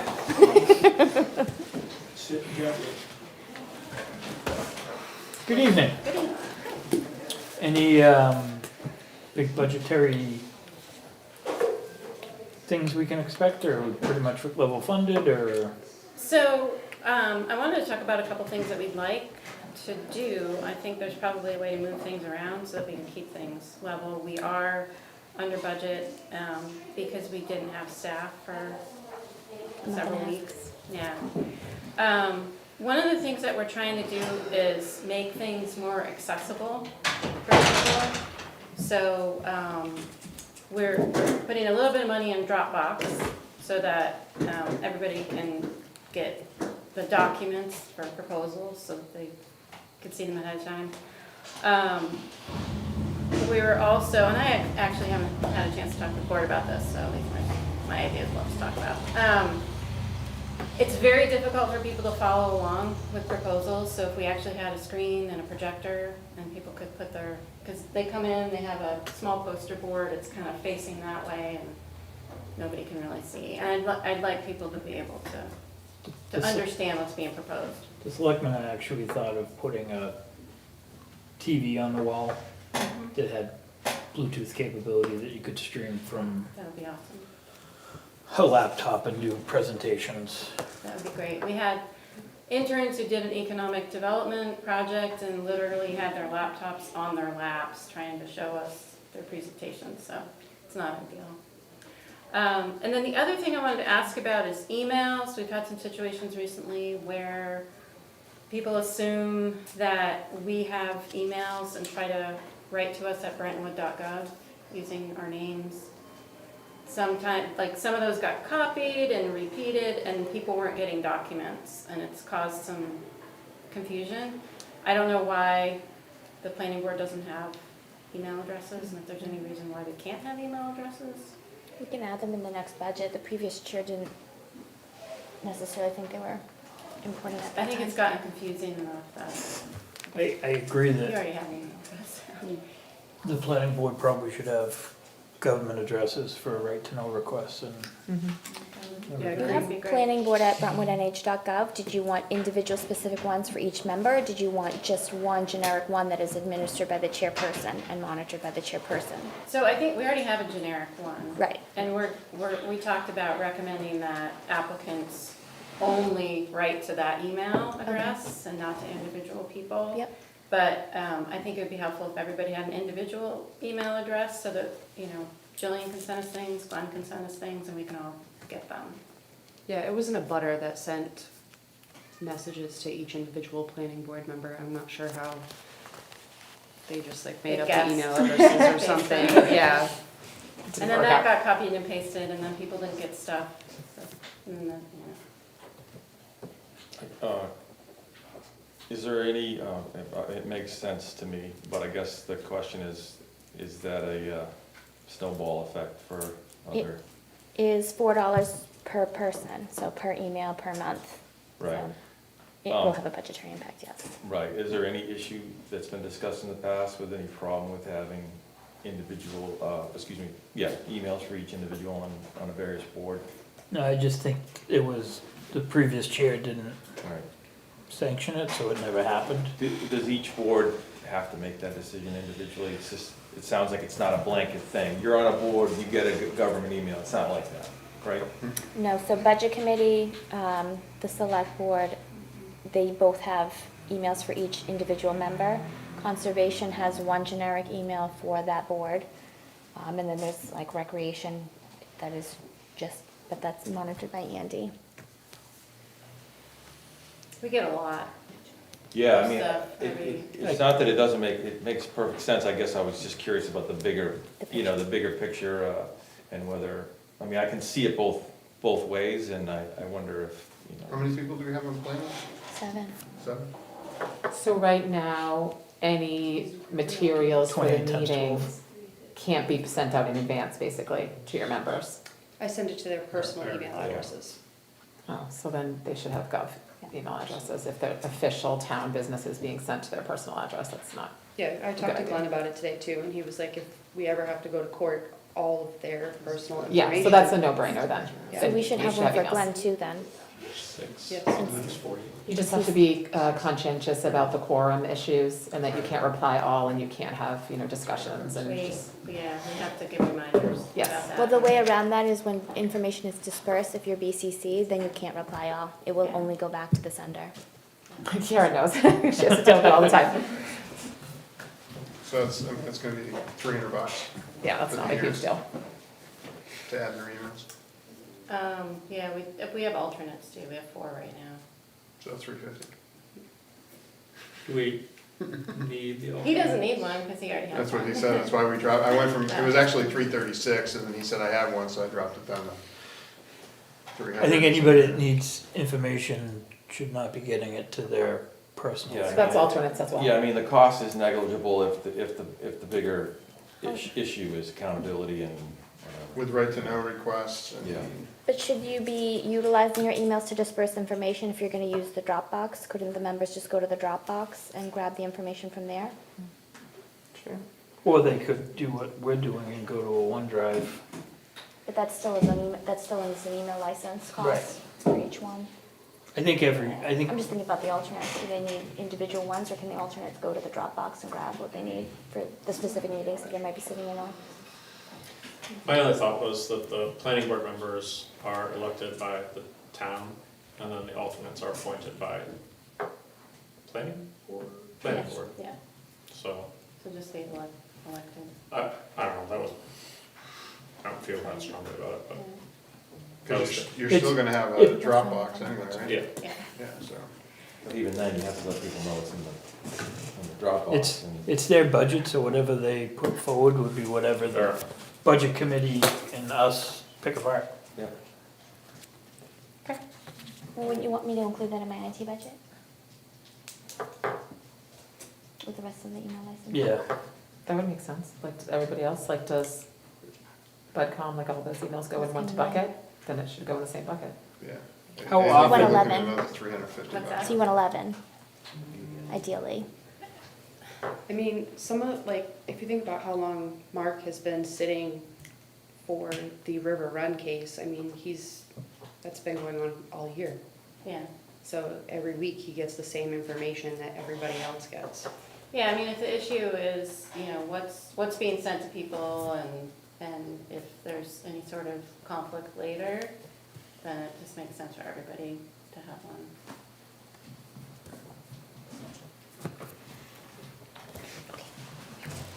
Did you have other stuff you wanted? If they wanted an update on what was going on with the planning board, I have that information too, but you pretty much covered everything budget-wise. Anybody want a planning board update? We get it from John. We do have the master plan Please say survey. John, tell us. I don't know if everybody knows about that. That's I saw out and available I on the didn't town see- website. Oh, it is now? Okay. I It's on the thought town we- website, and then there's hard copies available here if anybody would like that. I'll take one.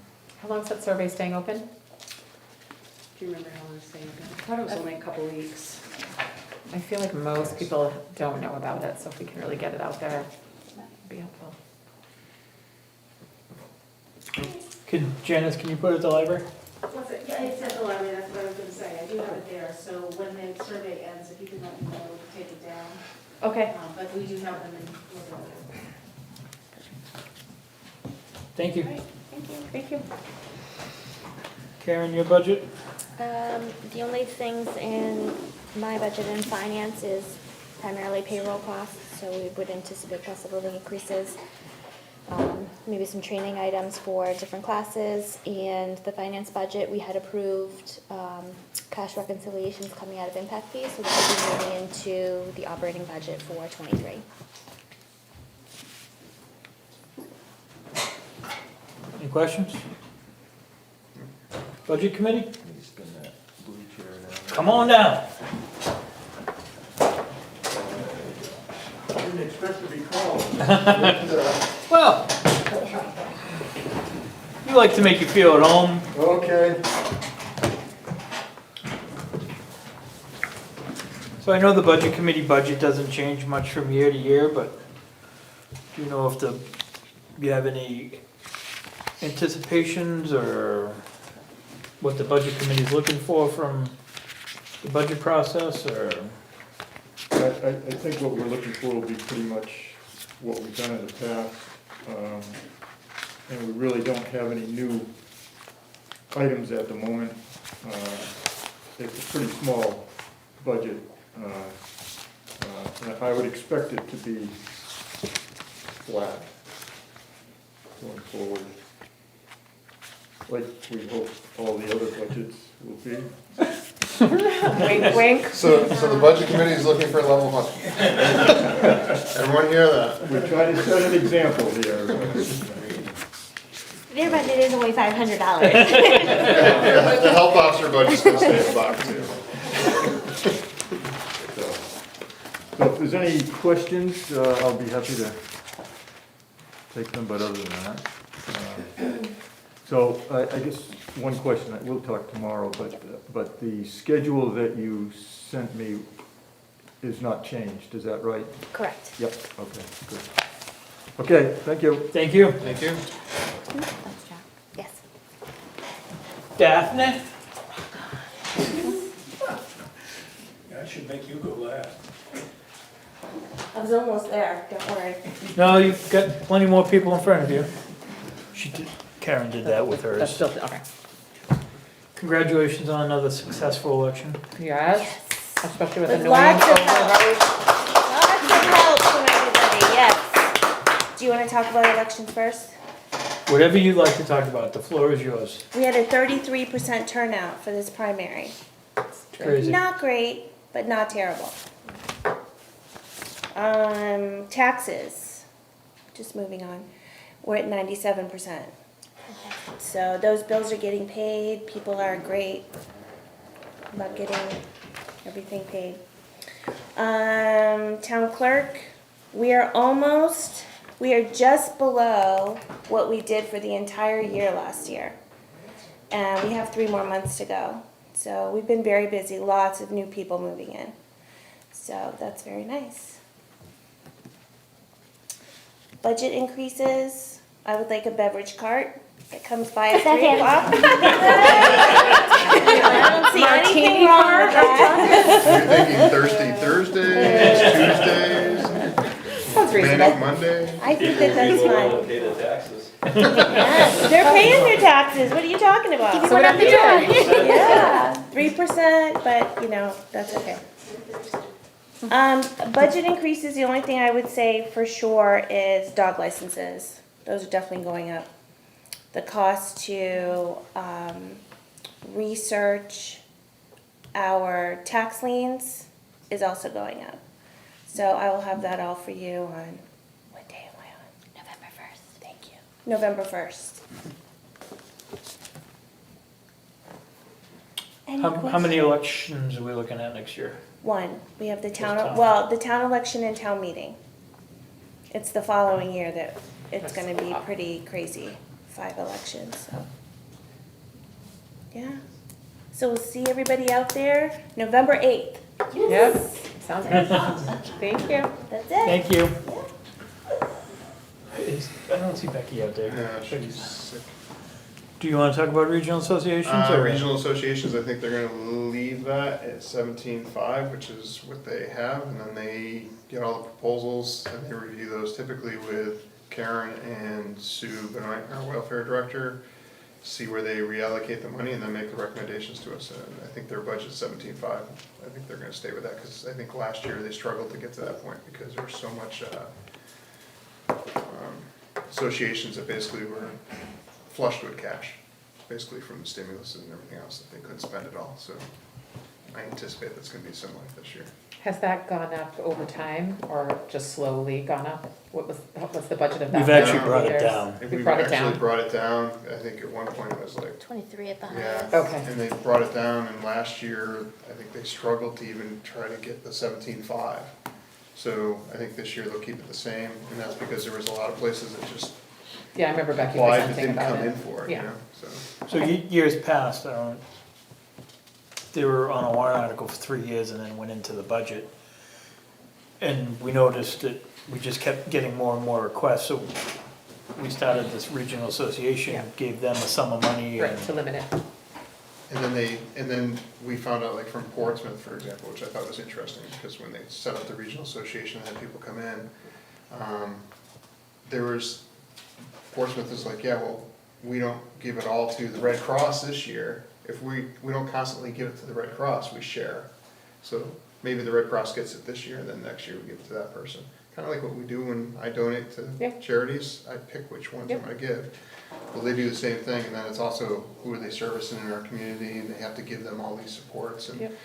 there was some that the regional association was able to get their financial packets. Yeah, I remember her And- presenting about it. And I thought that was interesting, that like, yeah, 90 cents of every dollar we give them goes to payroll, it doesn't go to service in the community. So they started looking at, I want ones that are going 80 cents Yep. back to the community, and maybe 20 cents. So it's a good deal with the regional association, but I think they're gonna stay at 17.5 this year. So level funded, I don't know. Back to Karen, she has debt services and IS, and we just raised information services by 300, $400, $450. Yeah. And so I believe that the contract that we had with Block 5 last year was a multi-year contract, so we should see that pretty stable. Debt service, we had the conservation bond that was on the warrant this year, but they haven't drawn or closed any of that money, so I wouldn't anticipate any principal interest unless they plan new projects for '23, expending that funds. Do we know what our next debt reduction is on bonds? I don't think not until, and then I will speak with Chief Bird on how much money he would want to use out of fire impact fees to offset the fire station bonds. So we'll project out what projects he may have for use of those funds next year and then deduct the difference. Sweet. Is Andy back there? Yep. Recreation. Let's recreate. Fun guy here. Alright, well, thank you everyone for having me, I appreciate it. Budget wise, I'd say we're on pace to finish where we're supposed to be at by the end of the year. Overall, another successful year of rec. Some programs are getting back to where we were pre-COVID, some are still struggling to get back to where we were beforehand. I know some big things is with the community center rentals. I can find the number here. Last year we were at 39 in total. This year we're at 25, so we're at 14 less, but we have about $800 more in revenue from facility rentals, and that's due to having a lot less 1 to 2 hour rentals and filling some of that void with those 6 hour weekend block rentals. Pre-COVID we were averaging about 55 a year, so rentals are definitely down. As a department, we've been talking about putting more heavily focus on facility improvements within the upstairs and downstairs of the community center, hoping that will increase facility rentals, just general programming, yoga, participation, and things like that across the board. And we're also looking at facility improvements across some of our fields as well. Some of our infields are, especially the St. Hilaire field is in desperate need of more infield mix. And we do a good job of working with EJBSL, EYSA, organizations that rent our fields to help pay for some of those services. But just due to a lot of our town functions that we had, haunted walks, National Night Out, in general, foot traffic outdoors has increased heavily. So that's why we wanted to consider outdoor facilities as well. Let's see here. Summer camp, I mean, we're starting. That's one of our biggest programs. We're starting to get back to normal there. Actually, we're at the point now we might be considering opening up a teen camp for 6th through 8th graders next year. I can read this whole thing, but I guess I should just leave it for questions. Is there Do you anything? expect any major budget increases? We have a meeting next week, board meeting, that we need to hammer out some of those finer details on the surface. Some of the things I would expect increases on is portable toilets, energy costs, things like that.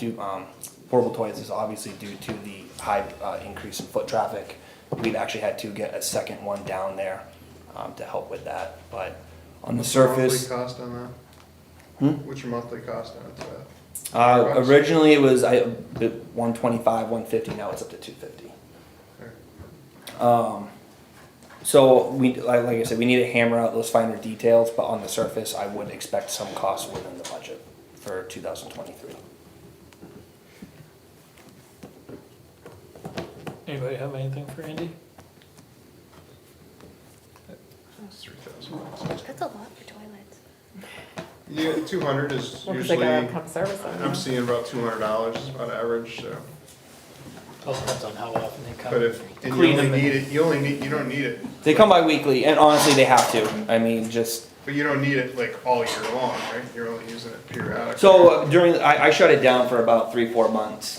Basically November all the way to the end of February. I normally will bring back the portable toilets in around March, and that's also weather pending. If we have a longer winter, I might push that out to April. But So, $2,000 to $2,500 is roughly going to be a good budget for that increase. I know we never thought of striping when we put money away for paving.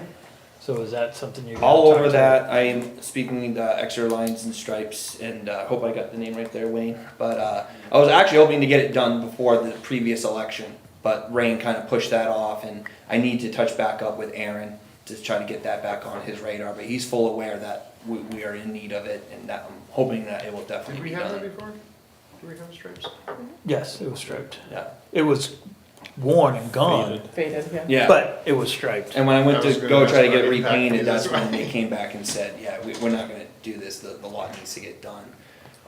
One of the things lot-wise for the stripes, I would like to see some increases on is more handicap spots along the pavilion and the corner of the basketball court. Because we're having a lot more outdoor functions now, all of our handicap spots where they are is right next to the building. So if someone comes up for National Night Out, it'd be, our Peach Project, whatever it is, Haunted Walk, it'd be nice to try to have some more spots available. But that is on my radar. I'm hoping to get it done and look nice for the next election. Are you doing joint loss too? Yeah, I don't expect anything, any increases there.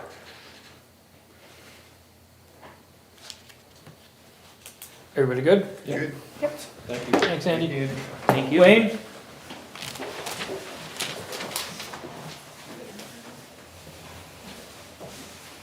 We need 12 new trucks.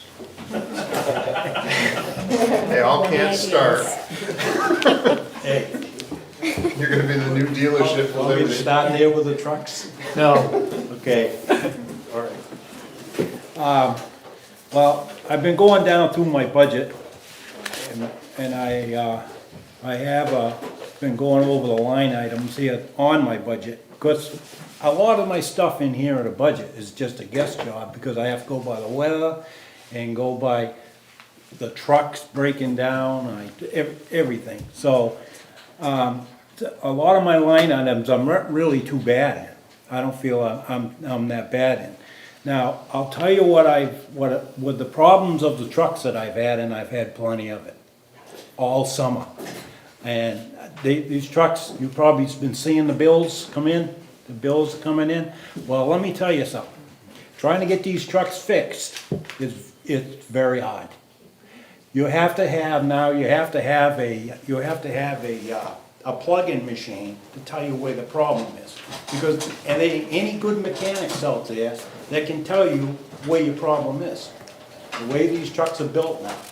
That's what we've been up against. I had one truck break down a week or so ago. The truck wouldn't start. It's been running, we went to get it, and wouldn't start. We didn't even know where to start. I called one company to see if they could come over, but he was so tied up, he couldn't come over to give us a hand with the plug in the truck. So I called another company, and they came, they sent one guy over, and Jeff and Caden, of course, they're good mechanics. Those two guys get together, they can fix the truck. And they're good mechanics. Anyways, we called them, they come there, the guy come in and put the unit on the truck, and he told them, he didn't tell them exactly where the problem was, but what could be the problem. Well, we thought, well, how much, if we send the truck to you guys, how much is it gonna cost the thing to fix it? $5,000 to $6,000. That's what it was gonna cost to find that problem.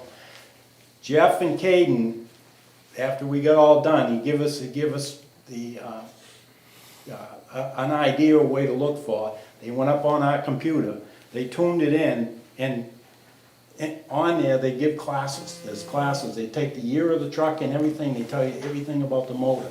And they went to that, and they stayed there for about an hour, and they watched what was happening with that truck. And both of those guys came downstairs and started in on that truck. I said, you guys know what you're looking for? Yes, we know what we're looking for. Those guys fixed that truck. It cost me $100 for the part, and the truck's running. Nice. So I call that pretty good. That's awesome. And we saved a lot of money all through the summer with those trucks. We've done springs, we've done brakes, and all my trucks right now, all my big trucks now, every one of them are running, and they've been inspected. I sent them out to get them inspected after we did all the work in inspecting, everything is ready to go. The truck with the sander that I have, that truck there, that's all done, it's back. What we're doing now, I got to put lights on the front, and we ordered them today, the lights. And sand light, when on the back of the sander, we have to put lights so we can see where the sand's. Getting dumped, yeah. And we're gonna, as soon as we get them, those guys are gonna put them in, they'll put them in, that truck will be ready to go. Maybe worth So- buying a code reader for the highway department. Yeah, I mean, I got one for my Jeep, so. But I think they would need one that actually told them what the codes were, so a Yeah. little more advanced than. I get the code and I look it up online, and that's how I do it, but. There's a few parts, How much is the code reader, do you know?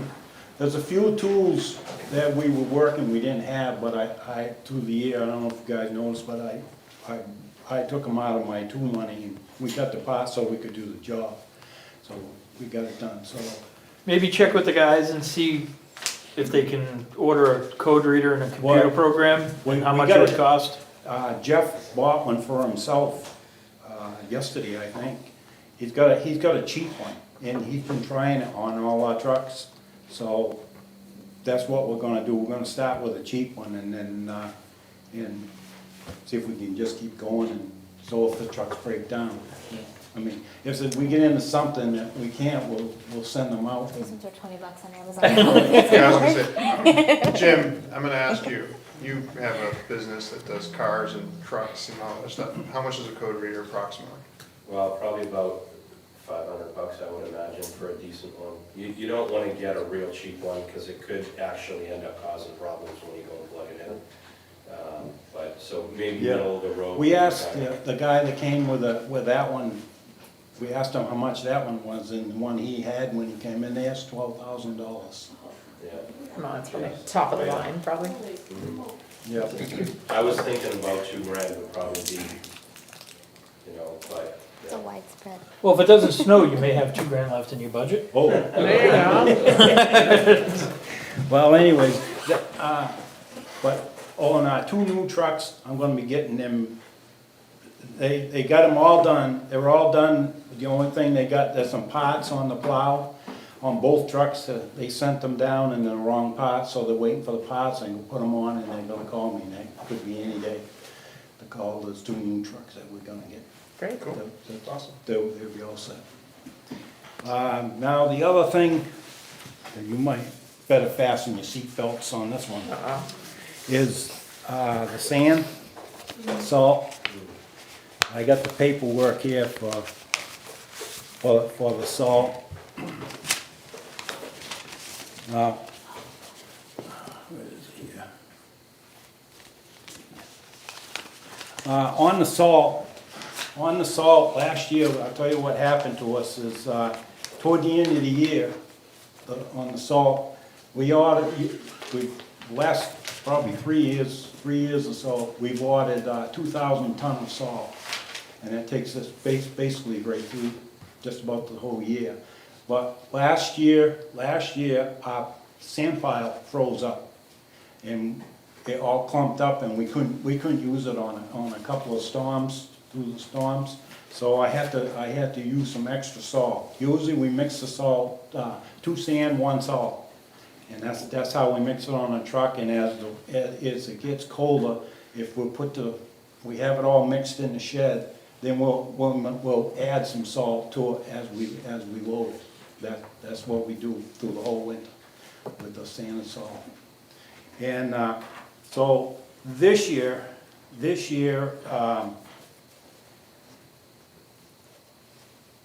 well, toward the end of the year there, once we used that salt, we used about all our salt that we had. I called up to order some salt, and they said, no, we gotta have a meeting because you guys have already used your 2,000 ton of salt.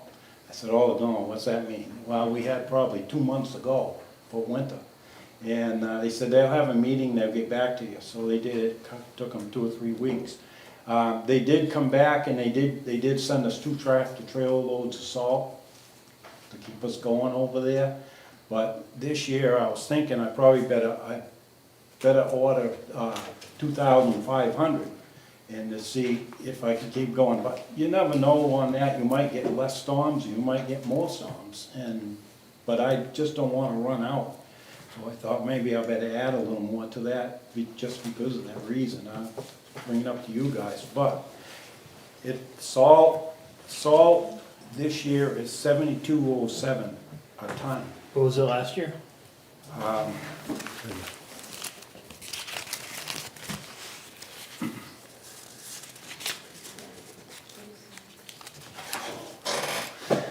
I wanna say it was I think it was 50. 68. Yeah, 68 tons. That's not that much. There's also $10,000 in the expendable trust fund from 2 years ago that you can. Last put year, into maintenance. last year was, 2,000 ton was 68.55. That's good. So $4. 68.55. And how many ton is on a tractor trailer? I'm not sure. I was just trying to figure out how much. How much extra they needed? Right. If, You're talking $36,000. Yep. Just for that. Well, I can tell you this, I added it up, this is, if I go the 2,500 ton, the salt is $180,175. If you do 2,000, that's 144,140. Okay, and the sand that I'm getting the same amount was 500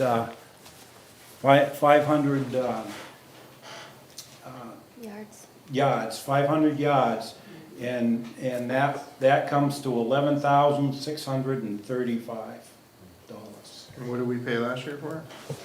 For sand, let's see what I do with that.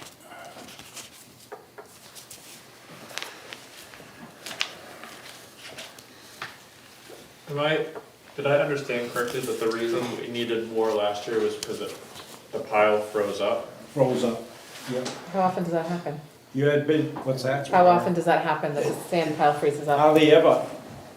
Usually it warms up enough so you can get enough sand to put in there, but this one time it didn't. I'm just thinking. And once it gets clumped and you try to put it in your truck, when It must have been when we you're had sanding it, it blows that the period doors when it was right like off the- 20 right off for the like truck. 2 weeks. well, if you get some rain and it gets in there and then you Yeah. get a hard freeze. Yeah. Well, I'm just saying, it wasn't a volume problem, it was No, it froze up. froze up. So Yeah, it was just a- ordering more solved that I got problem. plenty of sand. It just gives you a I have, buffer. I'm getting the same amount of sand, which I got sand already out there without, right now, but I wanna make sure that I wanna have enough sand, that's the only thing. Do we have any additional roads coming on? For this year, I don't think I we have don't any. think they qualify yet because Three Ponds has to be 3 years out before you can take them over, If we take them over. if you take them over, right? So Wayne, I guess the question is, do you think we need that extra buffer of extra salt? Or like, can we get by without it? Like, how likely do you think we're gonna have the same problem? You don't know, right? You don't know until it You happens. don't know. And I'm just putting that in there because Okay. I Yeah. didn't want to be without. Yeah, you wanted a buffer. Like, and should we get a different salt supplier? Well, that's another thing. You can get another, Because that's Morton salt, right? yeah, that's Morton salt. Easton salt is higher. Easton no. salt is 72.81 per ton. Yeah. And to stay with Morton salt, this is one reason why I like to stay with Morton salt. If they end up running out of salt, and this has happened on us, we've been with Morton salt, they'll travel. They went all the way to Pennsylvania one year and to get our salt up here, they drove trucks all the way to Pennsylvania and brought it here and dumped it. A lot of guys that didn't stay with Morton salt, they didn't get any salt. the state ran into that problem, I believe. We had to put I remember last year the Proclamation. salt docks looked pretty bare at some point. Yeah. And then there was just weird pink salt that came in. I'm all about having a buffer, I'm nervous that it doesn't solve the problem that we were trying to solve for. So even if you have that buffer, if it freezes up, you can't use it, so you still need to order more. That's all I was getting. It's 36,000 miles a lot. For a buffer, we're not going up 10%, we're going up 25%. Right. I mean, if you wanna stay with the 2,000 ton, we'd give it a shot. 2,000 is usually typically what you use? Is that on 2,000, average? yeah, that's what I usually Can you do use. 2250 or split the difference or something? That's what I was trying to figure out how much was on the Smaller tractor trailer expenditure? loads. Yeah, I had the same question you asked before. How much can you put in? 2,000 ton, let's see, I got it right here, it is 144,140. How many storms of premix can you store in the covered building? Oh, probably,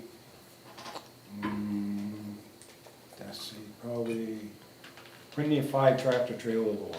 But I don't go that high with it, cause we don't want it to flow on top of the wall, because if it gets on the wall, then it gets on the building. So we try to, But that's just salt, right? that's just salt. Do you have room to premix for so many storms? Like, We put sand and salt in the other one. yeah, Sand and how many storms can you get out of the other one? Well, you get probably 2. So, you know, Yeah. if you get a freeze up issue, you might still be in trouble. And the sand is sitting outside, right? Sand's So outside. it gets wet. Yeah, there's nothing you can do. Chris, did you have a question? I was just gonna say, from everything that I'm seeing, on the energy commodity side, it's impacting all commodities across the board, especially anything coming internationally. So salt is typically coming quite a distance. So my feeling is if you can get the commodity now, get it now, put it in storage, because, everything I'm seeing is that there's gonna be outages. Even if we have a warm winter. And if we have a warm winter, I think a lot of times, Wayne, I remember having conversations with you before about this. Sometimes we can have less snow, a warm winter, but you're using more salt because we have more ice storms, right? Right. So it's like one of these weird, it's more of a, so I would just say, my personal feeling is from what I'm seeing, if you have a great supplier and a great relationship, you want to hold on to that, don't make any changes now, and this is the time to just get the extra commodity and make sure you have it on hand, because if another town and one of our neighbors needs some help and we have the opportunity of selling it to them because we're in a good supply, then that's not a bad thing to have, right? And presumably anything we don't use, we just carry forward to the I mean, next year. the most I can have hauled up there is probably the 5 loads, because like I said, you don't want it to go on. How many Right. tons is in that 5 loads? He doesn't know. I'm not sure what they, How many truckloads do you get to get your 2,000, do you know? How many deliveries?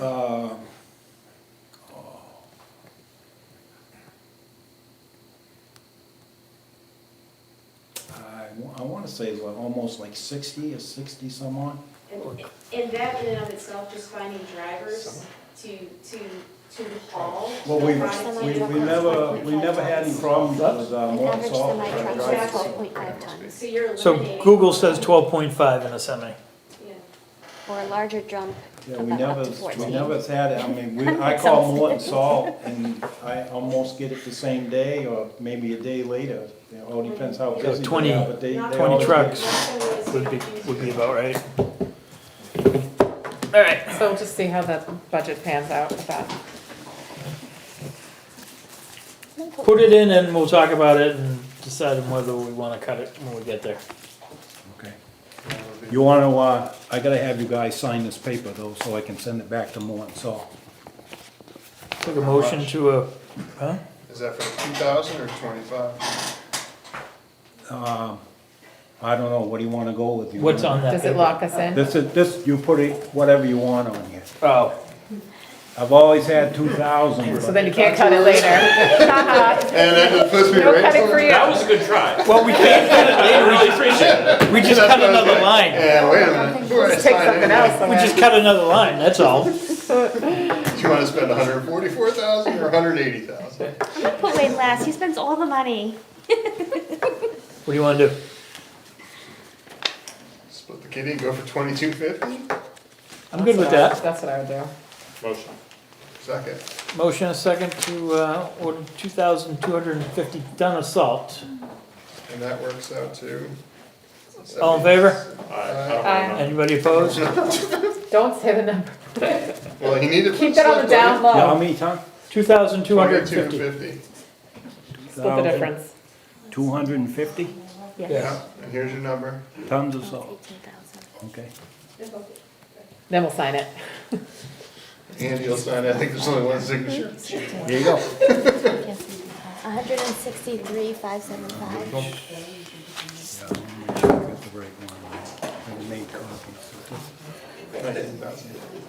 That's a lot of money. Joe, we should just go home now to get everything up there. Yeah, right, you I'm guys gonna put him are. last next year. Not this part, Ian.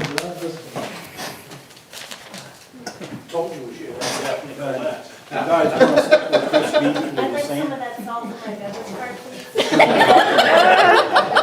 can use the extra. Here's one margaritas right, you're gonna top the top. I'll just use a little. Sign Chris Beebe's too, that's what the stand. Oh, the other thing with Chris Beebe's been with us for a while, and, he brings our sand in to us, and he's very good too, because if, like last year when that salt, sand froze up on us, he was able to bring sand in. He got some truckers there, and they brought, and when we got right down to nitty gritty to nothing, they loaded up a thing, so we had salt sand. That works out pretty good. He said that offer is still here for this year. Need a motion for that Not too? need it, then need it, not have You it. need a motion for that too? Motion for 500 yards at $23.27 a yard, for a total of $11,635. Second. Moved and seconded, all in favor? Aye. Anyone opposed? Wayne, I'm just gonna give these to Karen and she can photocopy them and you can grab them Yeah, tomorrow. I'll take them in, yeah.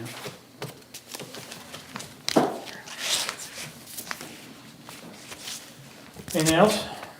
No, I think that's about it. Like I said, I'm still working on some of my line items, but I've got some of them, and I'm basically I'll be staying the same, I'm about halfway, so I should make it. And, the other thing, just so anybody knows here, that, on my, let me find out where I do that thing.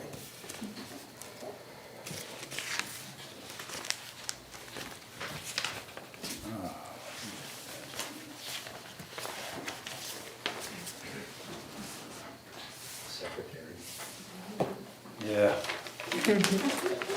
On my road construction, if you see my line item here with my road construction, I haven't had any really bad storms or anything like that to really knock out any roads or anything.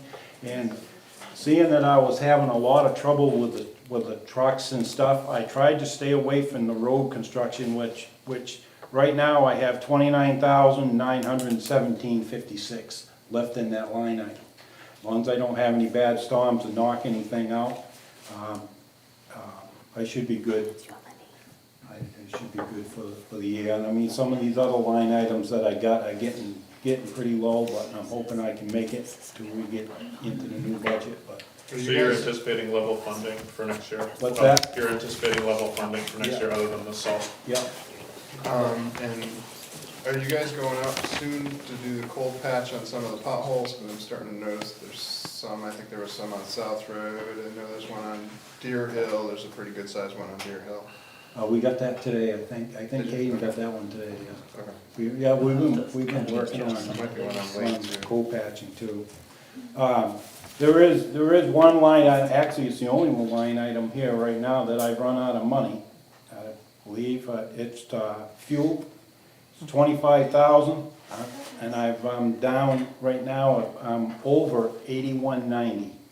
So from now until then, I'm gonna be going on my bottom line to take care of that. Well, look at the bright side. If your trucks don't run, they can't burn diesel. Yeah. There you go. Scratch the reader. Anyways, I've been sweating Big it out. paperweight, it's a very expensive paperweight. But other than that, that's about it for me. Thank you, Ryan. Okay? Thank you.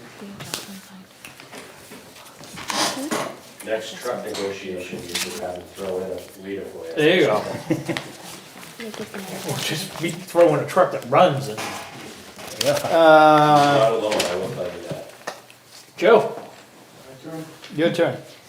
And while Joe makes his way to the table, I'll give some public numbers.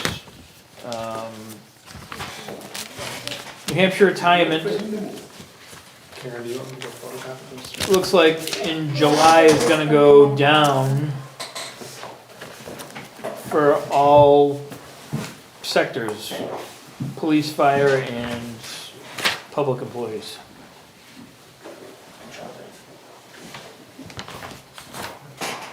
What do you mean go down? Is this January to June 2023?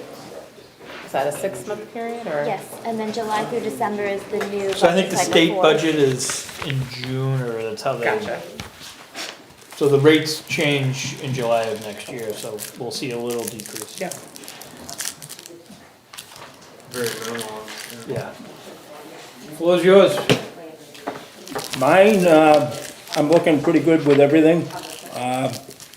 As you know, we will take on the fourth guy full-time next year. That hasn't worked out as well as I hoped it to be. We wanted to start him in June, and here we are, the end of September, and still playing catch-up.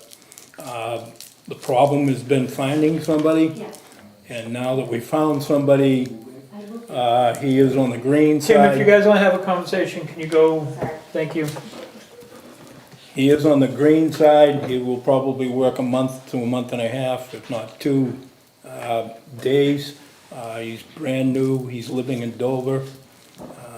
He came from Danville, but his license for EMS was only a year old, and his firefighter 1 came through this past June. He is in the firefighter 2 class, which is part of the state retirement system requirement. He started that a week ago, and he's running that class in Plastow. That runs two days a week, and they'll do some weekends. Hopefully, he will get through that. We're waiting for his physical results to come back. It's like pulling teeth to get these things done. I thought background checks took forever, but physicals seem to take longer lately. As soon as that happens, like I said, I hope We do have an in-house physician.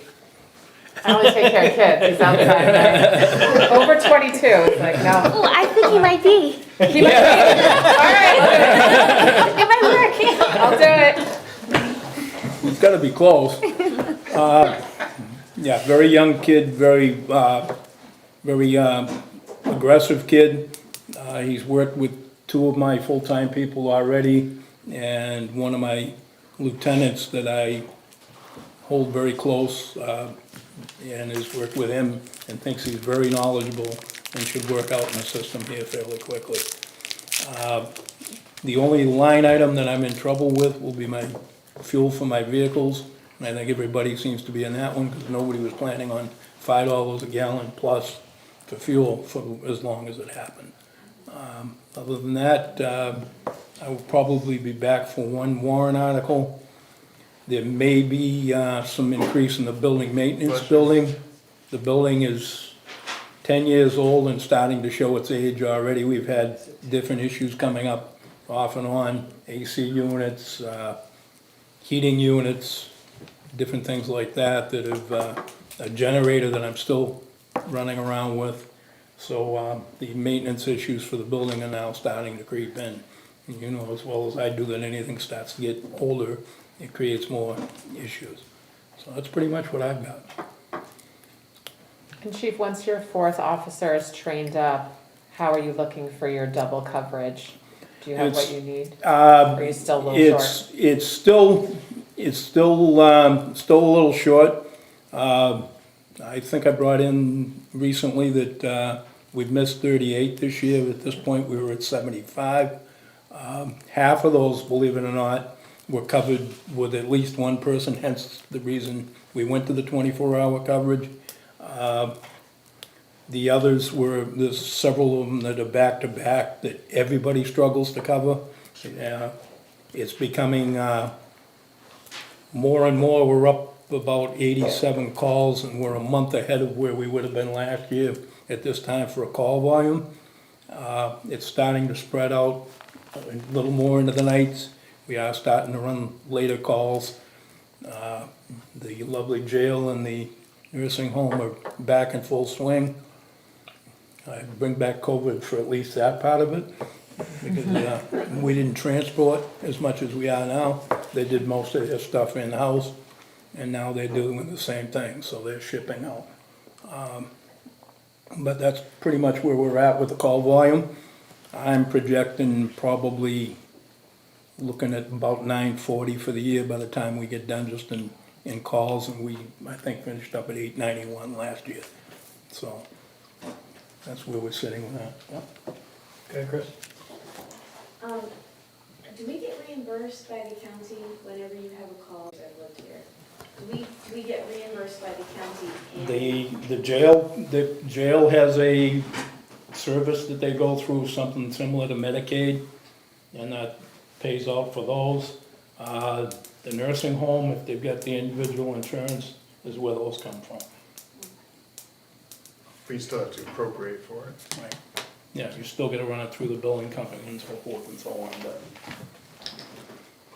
the ones you're gonna have, the interesting ones are the ones of the jail that you take out of the front door that, you know, they're there for PC, or protective custody or something like that. And good luck catching up with them afterwards, so. Well, do you know what our collection rate is? I don't know off the top of my head.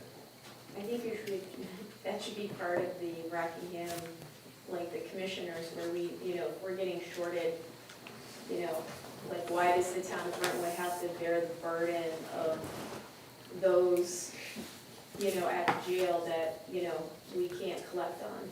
Well, there was a point that they contracted a service and then it went back to the town. The nursing home has a private ambulance services, so we are supposed to be doing nothing but 911 calls out of there. That will occasionally end up, you'll pick up one or two that they just, you know, it's the time of day or something, or they've called 3 private ambulance services and nobody wants to transport, and we end up doing it. We had a meeting not too long ago with them because they did not have a private service, and we were doing their transfers. And we're a 911 service, so we're not doing the transfers. That's the idea behind this. The jail, they can't control who shows up at the front door. They have an intake process. Andy can probably tell you more better how it works, or the chief could. But they have an intake process that they go through, and there are certain people that show up at the front door that we're just plain not gonna take until they've been cleared by a hospital. So we will transport, and like I said, depending on how that goes, you send them a bill. If they get insurance, the insurance company may pick it up. If they don't, you're on your own type of thing. It's not they're on their own, we're on our own. Well, there again, you can only do so much with it. It's part of the way it works. Fortunately, they've been pretty good with their service. Like I said, they've got a in-house service. They've been good to deal with. We really haven't had any problems with the in-house service, other than, like I said, it's more at the Medicare rate than it would be for a private My insurance. whole issue is like, when I look at communities like Rye and Portsmouth, and they're not the town seat, and we get, us little Brentwood, we all get stuck with the bill, and we're trying to figure out how to pay for our salt and our fuel in our little town. You know, that's where the leadership of this select board has to step up and advocate. Well, it kind of works both ways. Like, if the county's paying, they're doubling our calls for service and paying that money into the ambulance.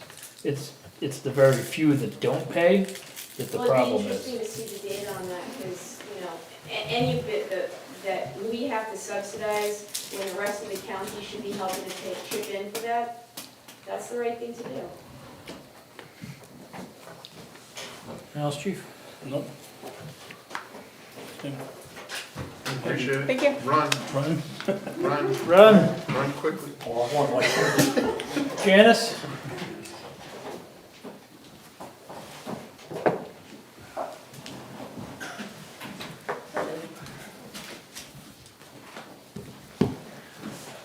So we are, we're doing very well with our budget. We're right on target. We will likely, as most years, give back some money. But I don't anticipate a lot. Prices have gone up. Our electric bill, like everybody else's, has gone double. And so we're robbing Peter to pay Paul, basically taking from one line item to accommodate that. So electric's gonna have to go up for next year. Our computer line is a little low. And the biggest thing is compensations. We have a patron who's been very invested in producing data to show where our employees, several of our employees should be, not the whole staff. So she has put together a presentation, and we would like to do something a little different this year.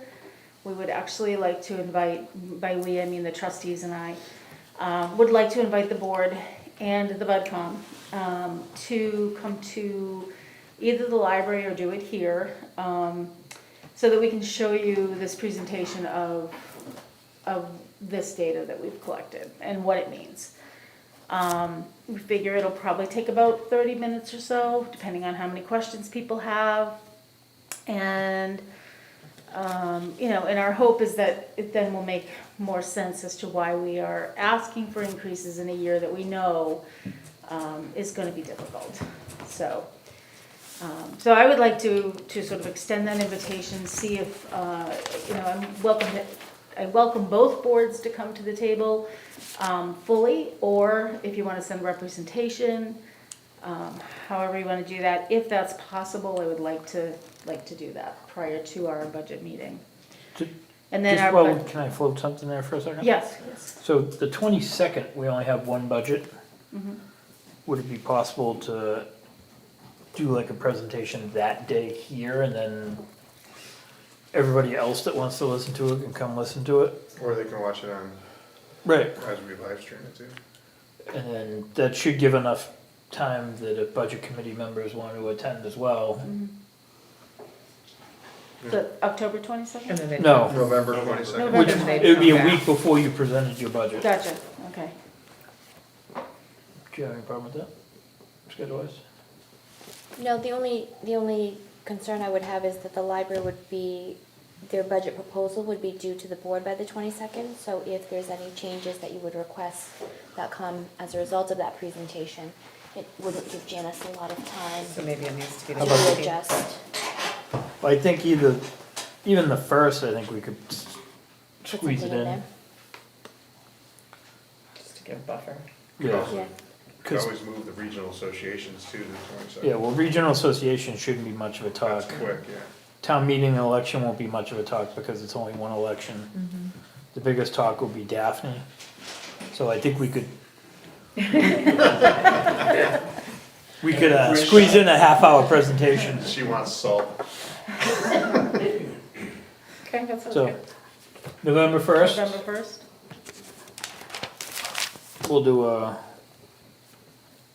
We'll invite FOCOM. yes. Thank you. Do you guys have, you don't have a screen in the? Projector? That's what we were just talking about. Right. Earlier. No, I know usually, I have one at home. yeah, sometimes they usually shine it up onto the wall. Yeah, because we can bring our projector. Yeah. If you can, okay, Maybe by November 1st, we'll have a TV mounted on the wall over there. gotcha. All right. Can we sit back, please? Yeah? Is that a motion? 75. As wide from that window to that light? Or there. Alright, reel it in. So, most of our operating budget is, other than like electricity and a very slight increase in computers, we might be able to find some other place to take that from. We've been pretty level funded for the last 4 years for operating. Our salaries are the one thing that have gone up. And again, we've started so low that that's the problem, is that we're trying to get it up to the same level as what should be given to staff that are very well educated. The other thing is our warrant, we probably will be putting in for a warrant article again for the amphitheater. We are moving along with that. We ran into a snafu with our septic. We couldn't figure out where it was. Our plans are not, we don't have final plans for when the building extension was built, even at the state level. I think it's on the front lawn. Because I think I had to sign a waiver in the because back, I right? wouldn't. It's You're in in the the- back, there's it's a in the stake back. pipe in the They back. Oh, okay. We did find it, but we had to have somebody come out and do that, so that's been taking some time. So we finally have that ready, and now the architect, or the, I'm losing my words. Structural It's engineer. late, thank you. The engineer is coming out to do some of those plans, so we're going forward. We definitely need to get that structure out of there. It is really getting bad. It's pretty rotted. I mean, I've got boards coming up. Yeah. Like, it's getting twisted and it's a mess. So we will be looking for that, but I don't know at this point where we're at with that. But just to give some perspective too, I know that the Historical Society was saying, or not the Historical, sorry, someone was saying that there's, we're getting so many more people in this community. We actually did 26 new cards last month in the library.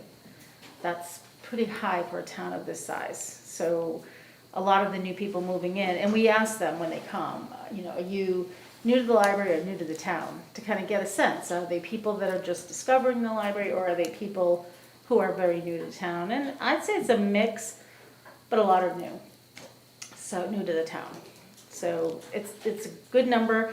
Our pre-pandemic losses are being regained every month. We're at about, I'd say we're at about 87% or so back to pre-pandemic in terms of actual circulation.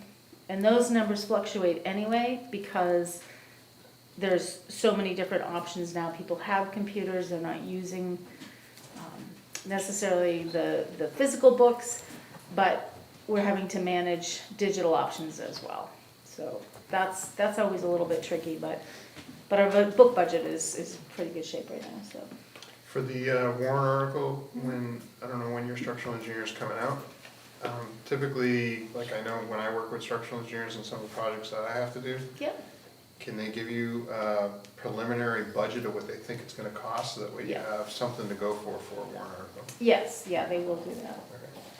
Yeah. Because if you don't ask them for the budget, they won't give it to you, so you wanna make sure. No, he's been get pretty them good up. about, pretty good about doing that all along. Okay. And thinking like outside the box and of all the things, like one of the things we hadn't thought of is fixing this. We weren't considering future expansion. And so we have been thinking more in terms of what that would look like. And one of the thoughts is to put in an elevator that will service and allow us to use the lower level for the first time as an actual part of the library. Can we use impact dollars for that? Since we have a lot in there, don't we? Yeah, but not No. not an elevator's worth. But we could probably apply a good portion of it towards it, right? Yeah. So- And we could offset the cost, Yeah. Probably reduce by half anyway. because we can't use it for the amphitheater because it's already there. Correct. Right. Right. But the elevator, yes, because then you're improving. Right, new. Opening new space in the basement. Okay. Okay. Anybody have any other questions or thoughts? Is there any way, she was just talking about electricity, that we can show as a revenue item, the money that we get back from Eversource for electricity? Yes, they put all of that money in the rent of town property. It has its own revenue line item. So, yes.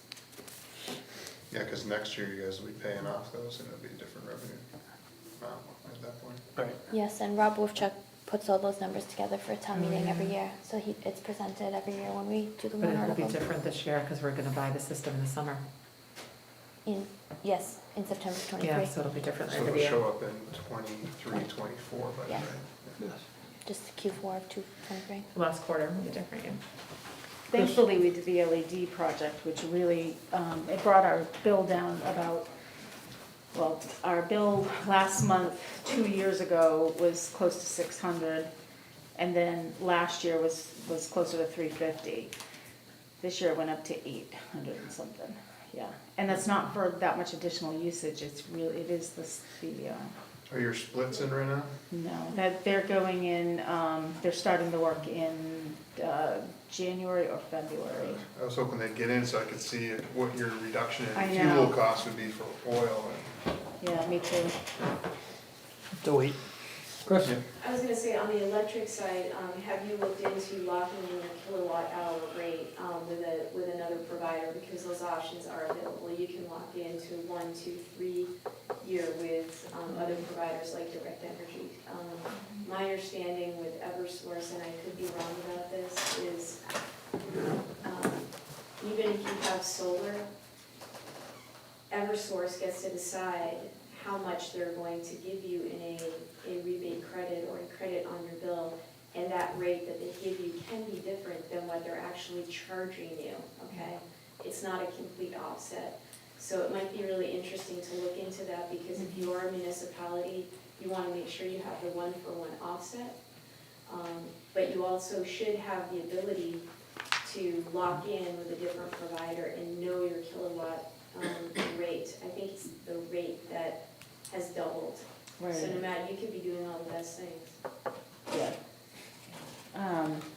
Yeah, we are gonna look at that. I have seen though that, and correct me if I'm wrong, but I have seen many people Yes. talking about Direct Energy, actually, they keep rising now that Now that everybody's everything going to knows. them. Yeah. It's not the same savings, but it still could be something considerable, Yeah. so. Yeah. In your municipality, so you might be able to get a municipal rate, so you need to ask for that. Thank you. You got it. Anything else? That's all I got. Well, good, run. Well run. Thank you. I want to spend money, Ventura. Actually, he's slashing his budget in half, right? Yeah, real close. Yeah, he's never been called Slash. Slash. Slash Ventura. We're gonna go slash Ventura, great. That's awesome. Well, just for your information, year-to-date, we are doing really well budgetary-wise. We have only expended 50% of what's been allotted, despite us, we should be around the 66% range, so we've done very well.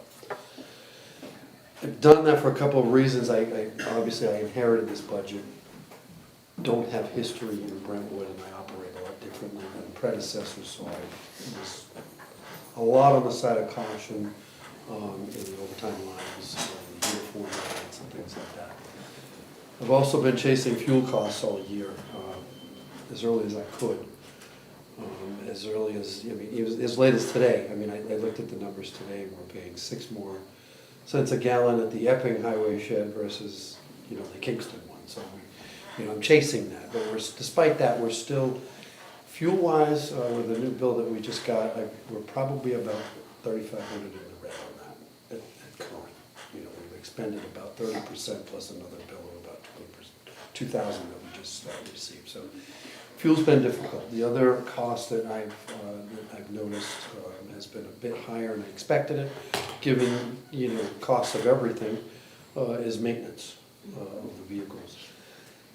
My understanding, based on what's been represented to me about prior vehicle maintenance before we got here, is that it wasn't well tended to.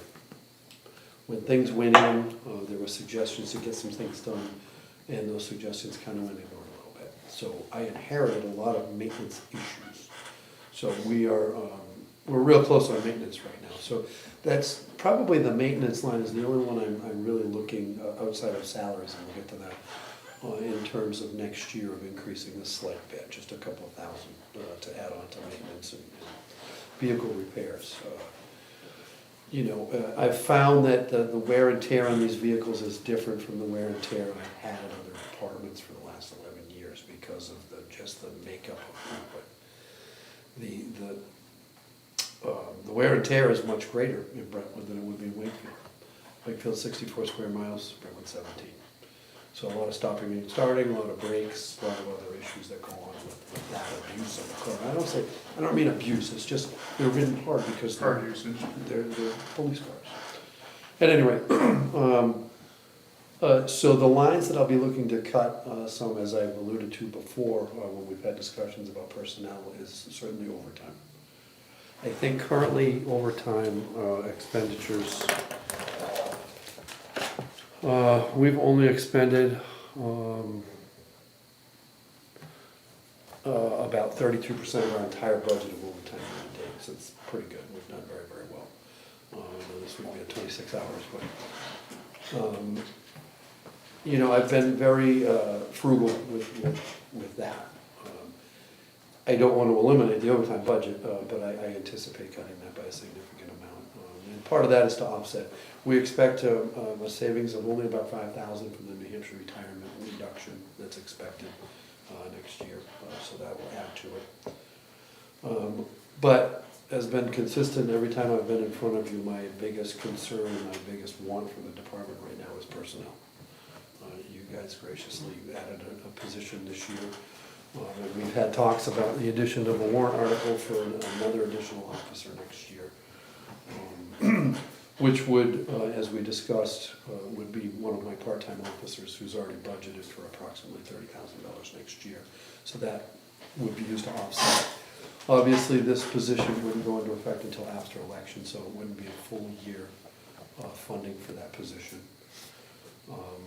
Cutting the overtime budget will assist in reducing that cost. And I will not replace that part-time position. Well, that's not my intent, is to replace that part-time position that's vacated by the addition, if the warrant passes, obviously. My focus here is really retention, okay? And part of that is actually adding bodies to ensure double coverage. We had an incident recently, I won't go into the details of it, the officer did a fantastic job, but I truly believe the outcome would have been different because that officer had to respond alone. And I think it's by the grace of God that it was during the day at 11 o'clock in the afternoon, or 1 o'clock in the afternoon, and there was significant bystanders that assisted that officer. I think we might have a different discussion if that was 11 o'clock at night, unfortunately. So my focus is double coverage, 24/7 for these folks. I know we can't do that all at once, and I've been trying to piecemeal it. And I know that's kind of a joke that I asked for the money, but that's the way to get personnel. That's my focus. I can tell you, and I have not met with the building committee, it is not my intent to go forward with the building in 2023. I think there are just too many wild card factors that go into that. One of which, they did, again, I will tout them, they did a terrific job in all of the calculations. They even figured in what the 2023 numbers would be when they thought what the 23 numbers would be, but they're not going to be that with the rate of inflation. Nobody could have guessed that was going to come about that with building materials and so forth. And part of that, I just don't think that we can recalculate what that would cost the town in 2023 dollars this quick. So that's not my intent. I know you had asked about that before, it was my intent, but I'm not going to go forward. We do need a building, there's no question. I don't think anybody at this table will argue that we need a building. But I just feel that resources in terms of personnel are much more important for 2023 moving forward. So that's really where my focus is for the year. Good. Any questions? I think, you know, and the one thing you're gonna run into is, on that building, even finding a contractor that could do it. Even if you went forward for next year and the warrant passed, you probably wouldn't even get it built Well, until 24. yeah, I just mentioned one factor, there are several Yeah, others. there's so much hurdles. I think the economic impact of the growth of the town will factor into it. I think the traffic count will factor into it. There's a ton of things that we just don't have time to recalculate. And I don't want to rush this through. This has got to be done right the first time because I want the voters to have every bit of information possible for this. So it's just, I don't want to rush that whole thing. Cool. Questions? Oh, animal control. That's on here too. Okay, animal control, you know, I don't know that I'll fill it next year, but I don't wanna eliminate the line, because I do have plans for animal control with the new building. I have greater plans. The officers done a great job fielding animal control calls. They did a terrific job, in my opinion, and Daphne could probably attest to getting on folks about registering dogs. I think we had almost 100% compliance at this point, so. I don't intend to decrease that line at the moment, but I don't know yet. It's a possibility.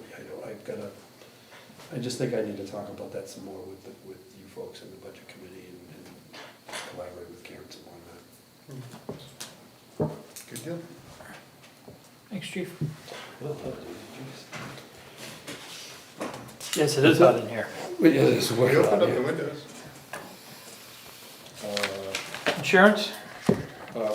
Yeah. Real quick, did you wanna talk about, there was that one issue with Chief Bird? That's him. Are you gonna wait on that? That's up to you folks on when you want me to talk about that. I know we're getting late in the hour. Yeah, It's a simple 2-minute mention. If you want me to do yeah, it. if you would. So, over the last few weeks, we did something we haven't done, at least in the recent past that I'm aware of. We got with retired Chief Kane, who's the head of security for the SAU. Because I had folks, at least on my side, that had never really been in the school, so they needed to see the school.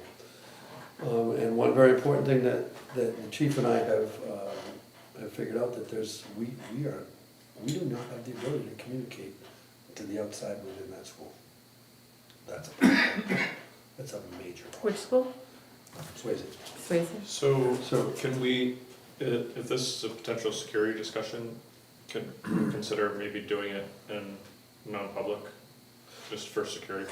I just wanted to tell you that it's an issue and that I'm going to come to you in a couple of weeks with a solution. I just want to put it under it, that's all.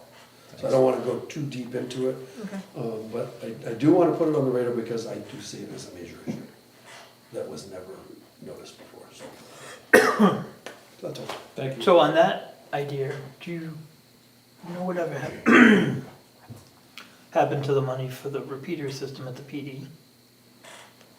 Because that was never installed. I don't think it was ever expended, I don't think. Just went into the general fund. Yeah. Yeah, that's, Because there was well, that's the solution. is- Right. is You're aware of it. There was a proposal to put a repeater system in at the PD. Why didn't it happen? I think they were gonna use it out of impact fees, and then it didn't work. We had a job vacancy. Just so you know, I got a. Yeah, just circumstance. Just to let you know, I got, just in preparation, I got a rough estimate from Russ Lister, who's the head of the building. Operations, yeah. Yeah, operations. So, just a rough estimate based on but rough numbers, give or take, is about $40,000 for a repeater system. Does that sound like what we had before? No, it Again, was a smaller Between scale. Swayze Fire and Police. again, I'm gonna come to you guys We have in a enough couple of impact. weeks, I know this is not the place, but I just wanted to put it on the burner, I know it's coming, that's all. As a parent, can we just ask that it happen Soon. like next week? If we have a meeting next week, I'll come before you next week with a solution. Well, the good thing is knowing that we have impact fees.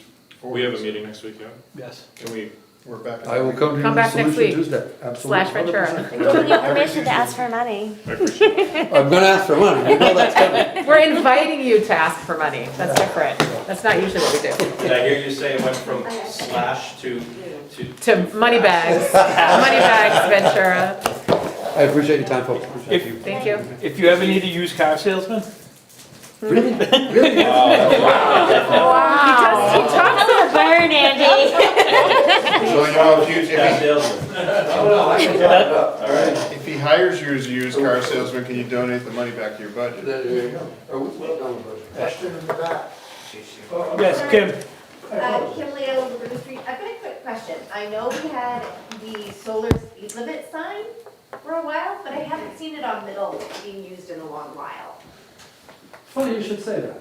Because, I was very surprised to see it sitting in the saddle port when I arrived, and it just hasn't been on the front burner for years. We have one. yeah, I just gotta figure out how to institute it back into the community, but we do have it. because it was put up on Middle, Deer Hill, and South Road a lot. And I would like to see it come back up to being, because the solar charger is right on. Yeah, I think there's still a solar panel on the telephone pole on the road. By, It's still there, by the roof. Yep, and I will tell you, it's just not been on my front burner right now, but, you know, it certainly is there.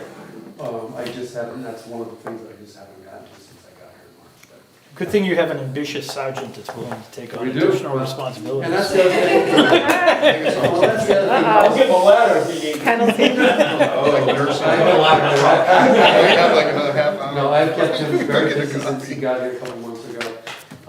He's laughing because it's almost already. He and I have a lot of work to do, and that's just. Yeah. I was just wondering if it, Thank you. thank you. Insurance? Insurance. I will get insurance rates in October. I will review insurance plans, and I have asked all town employees to let me know if they anticipate any changes between marriage, children, divorce, that Cetera, may et cetera. impact my. Has there been any movement on the insurance committee that was partnered with the budget committee? That committee didn't do any work this year. The representative from the budget committee wasn't able to commit to that subcommittee for this budget cycle. So I will gather all of those plan options that are available to the town and see what makes the most sense based off of our employee makeup. Do you have any idea of what the increase is gonna look like, or No. if we may get a decrease I again? tried to reach out Twice in a row. to Health Trust to see what we could expect for an increase based off of their July renewals, and I wasn't able to get any information. I wouldn't expect a decrease, and we are not going to receive a holiday contribution back in this budget cycle either. So that'll be a slight decrease in town's revenue. And then what about Primex, are there rates? The Primex, we did the cap plan, so I think it's no more than 8%, and then we usually see a holiday contribution based off of actual claims. So last year we had, I believe, 4 car accidents, and then we had the utility bill here.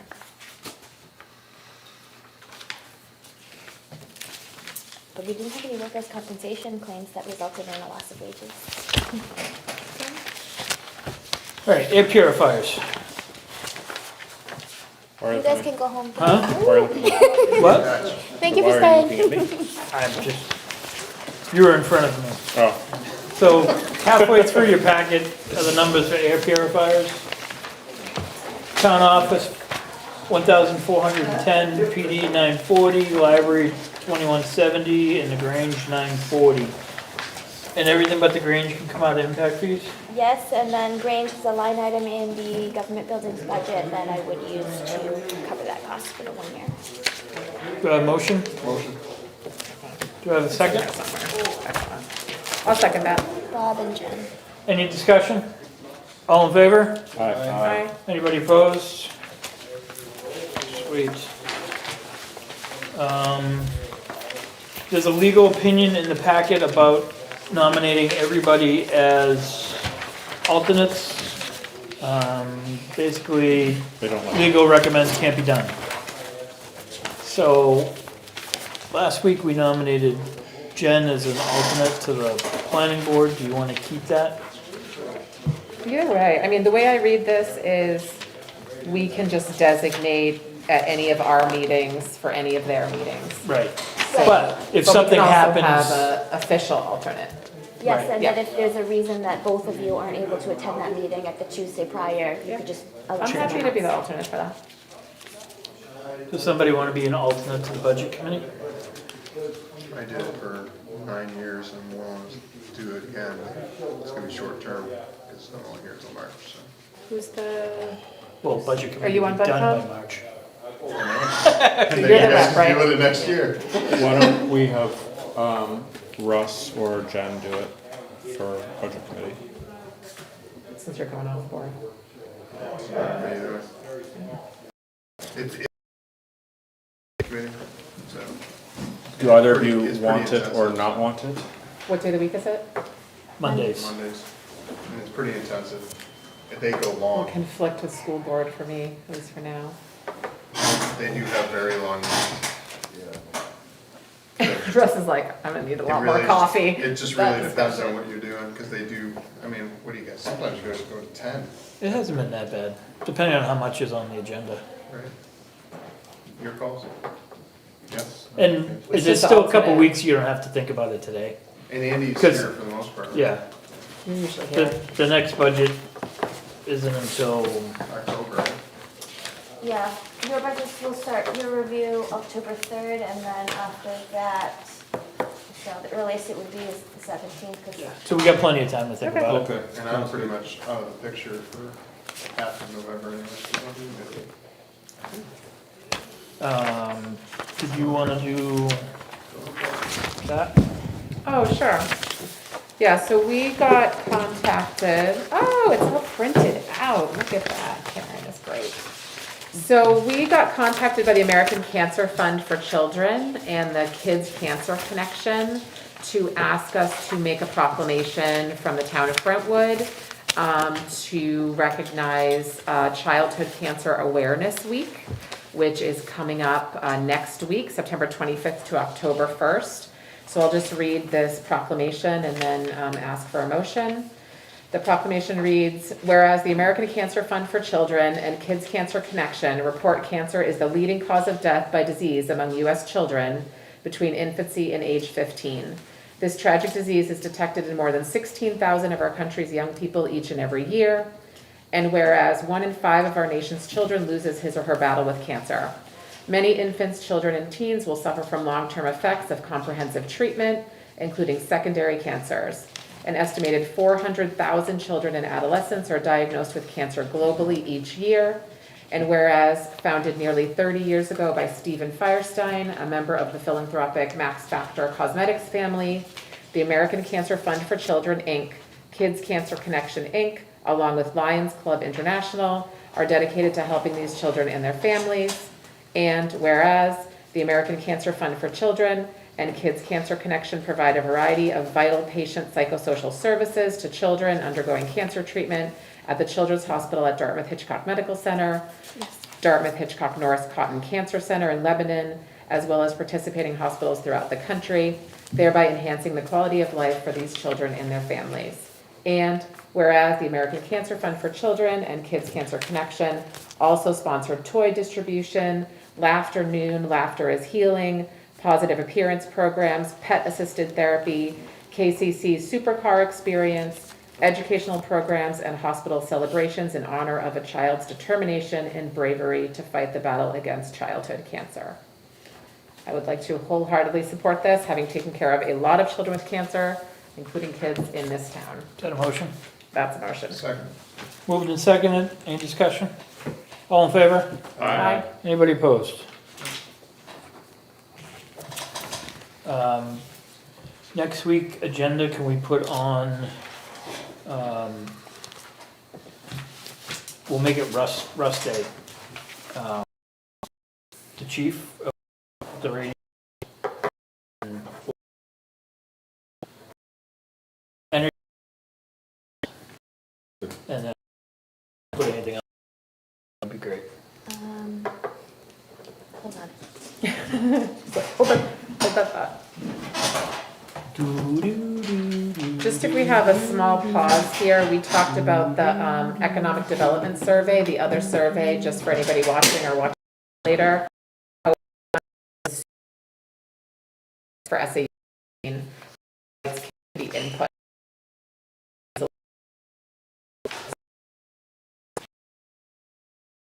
I think it should be pretty you're looking for optimal.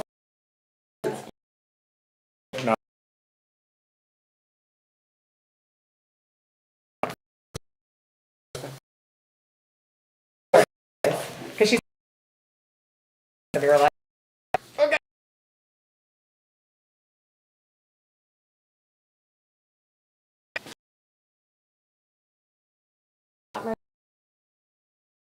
For map 2 is 4.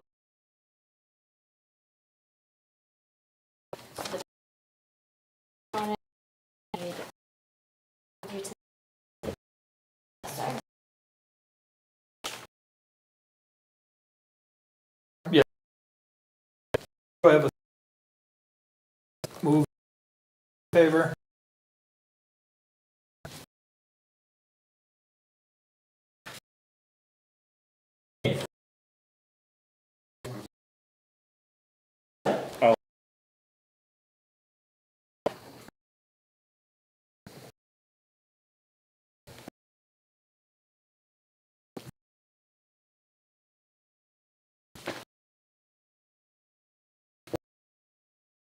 I wrote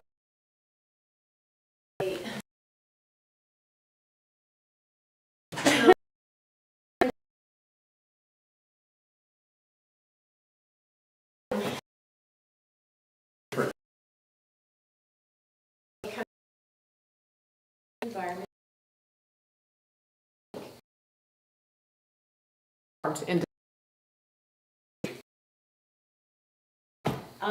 I went to the Conservation Commission meeting on Thursday because it's under their purview as they handle the environmental issues of the town. However, I was told that this was a subcommittee of the Select Board, so thank you for allowing me to speak this evening, as I feel I am highly qualified both professionally and personally in both areas of energy and the environment. My name is Chris Magnuson, as you know, and my husband Bob and I have lived in Brentwood for over 25 years, and we are stewards to the conservation parcel. Our land abuts both the Little River and Exeter River and are critical to the health of the Great Bay Estuary. I was one of the original members of the first Open Space Committee under the purview of the Conservation Commission, where we conserved $6 million worth of land with a $2 million town bond through leveraging federal, state, and regional grants. The Open Space Committee took over 18 months to formalize as an objective from the Brentwood Visioning Summit. I don't think any Select Board members lived in town at the time, but you all should look into the records and review the findings. It was a weekend-long event sponsored by the UNH Cooperative Extension to help Brentwood find common ground, create solutions, and inspire fellow community members to volunteer. The Visioning Summit was the result of massive development that was threatening our quaint little town, with both environmental impacts as well as fiscal ones. The Visioning Summit was a great opportunity for new and old residents to come together, and now I guess I am now an old timer. Additionally, I developed without pay the Brentwood Capital Impact Fee Program, which I've heard referenced about a dozen times tonight, which the last time I checked has brought in over $1.5 million, but maybe Karen, it's more than $1.5 million since its inception to the town for capital expenditures related to development to offset costs. It's benefited our schools, police, fire, recreation, and library, and this has reduced taxes for everyone. My husband and I, although mostly my husband, have participated in the Trails Committee. As a professional engineer, Bob has designed and built over 3 bridges, completing the latest one this past weekend. We also stepped up 3 years ago to save the old game farm on South Road, which is now Meadowsmith, from being sold to a developer. From an energy perspective, I grew up in Hampstead as the 4th generation of my great-grandfather's fuel delivery and service business. I have over 40 years of professional business experience in delivered fuels, in service for heating and transportation fuels, and have an expertise in fuel pricing programs, the delivered fuel supply chain, and helping local family energy businesses compete against the major energy corporations. My grandfather was the first person to have both a solar panel and a windmill in Hampstead to test their efficiencies, durability, and efficacies. I lived through 2 oil embargoes as a kid, and I am a firm believer in diverse energy supply. One size does not fit all when it comes to home heating energy needs. In 2019, I founded Ideal Energy Cooperative for privately held, independent delivered fuels and service dealers to help local fuel providers not only survive but thrive. Without a local fuel provider, who would take care of you? The utility? Like farming and supporting local business owners, I believe in fueling locally as well.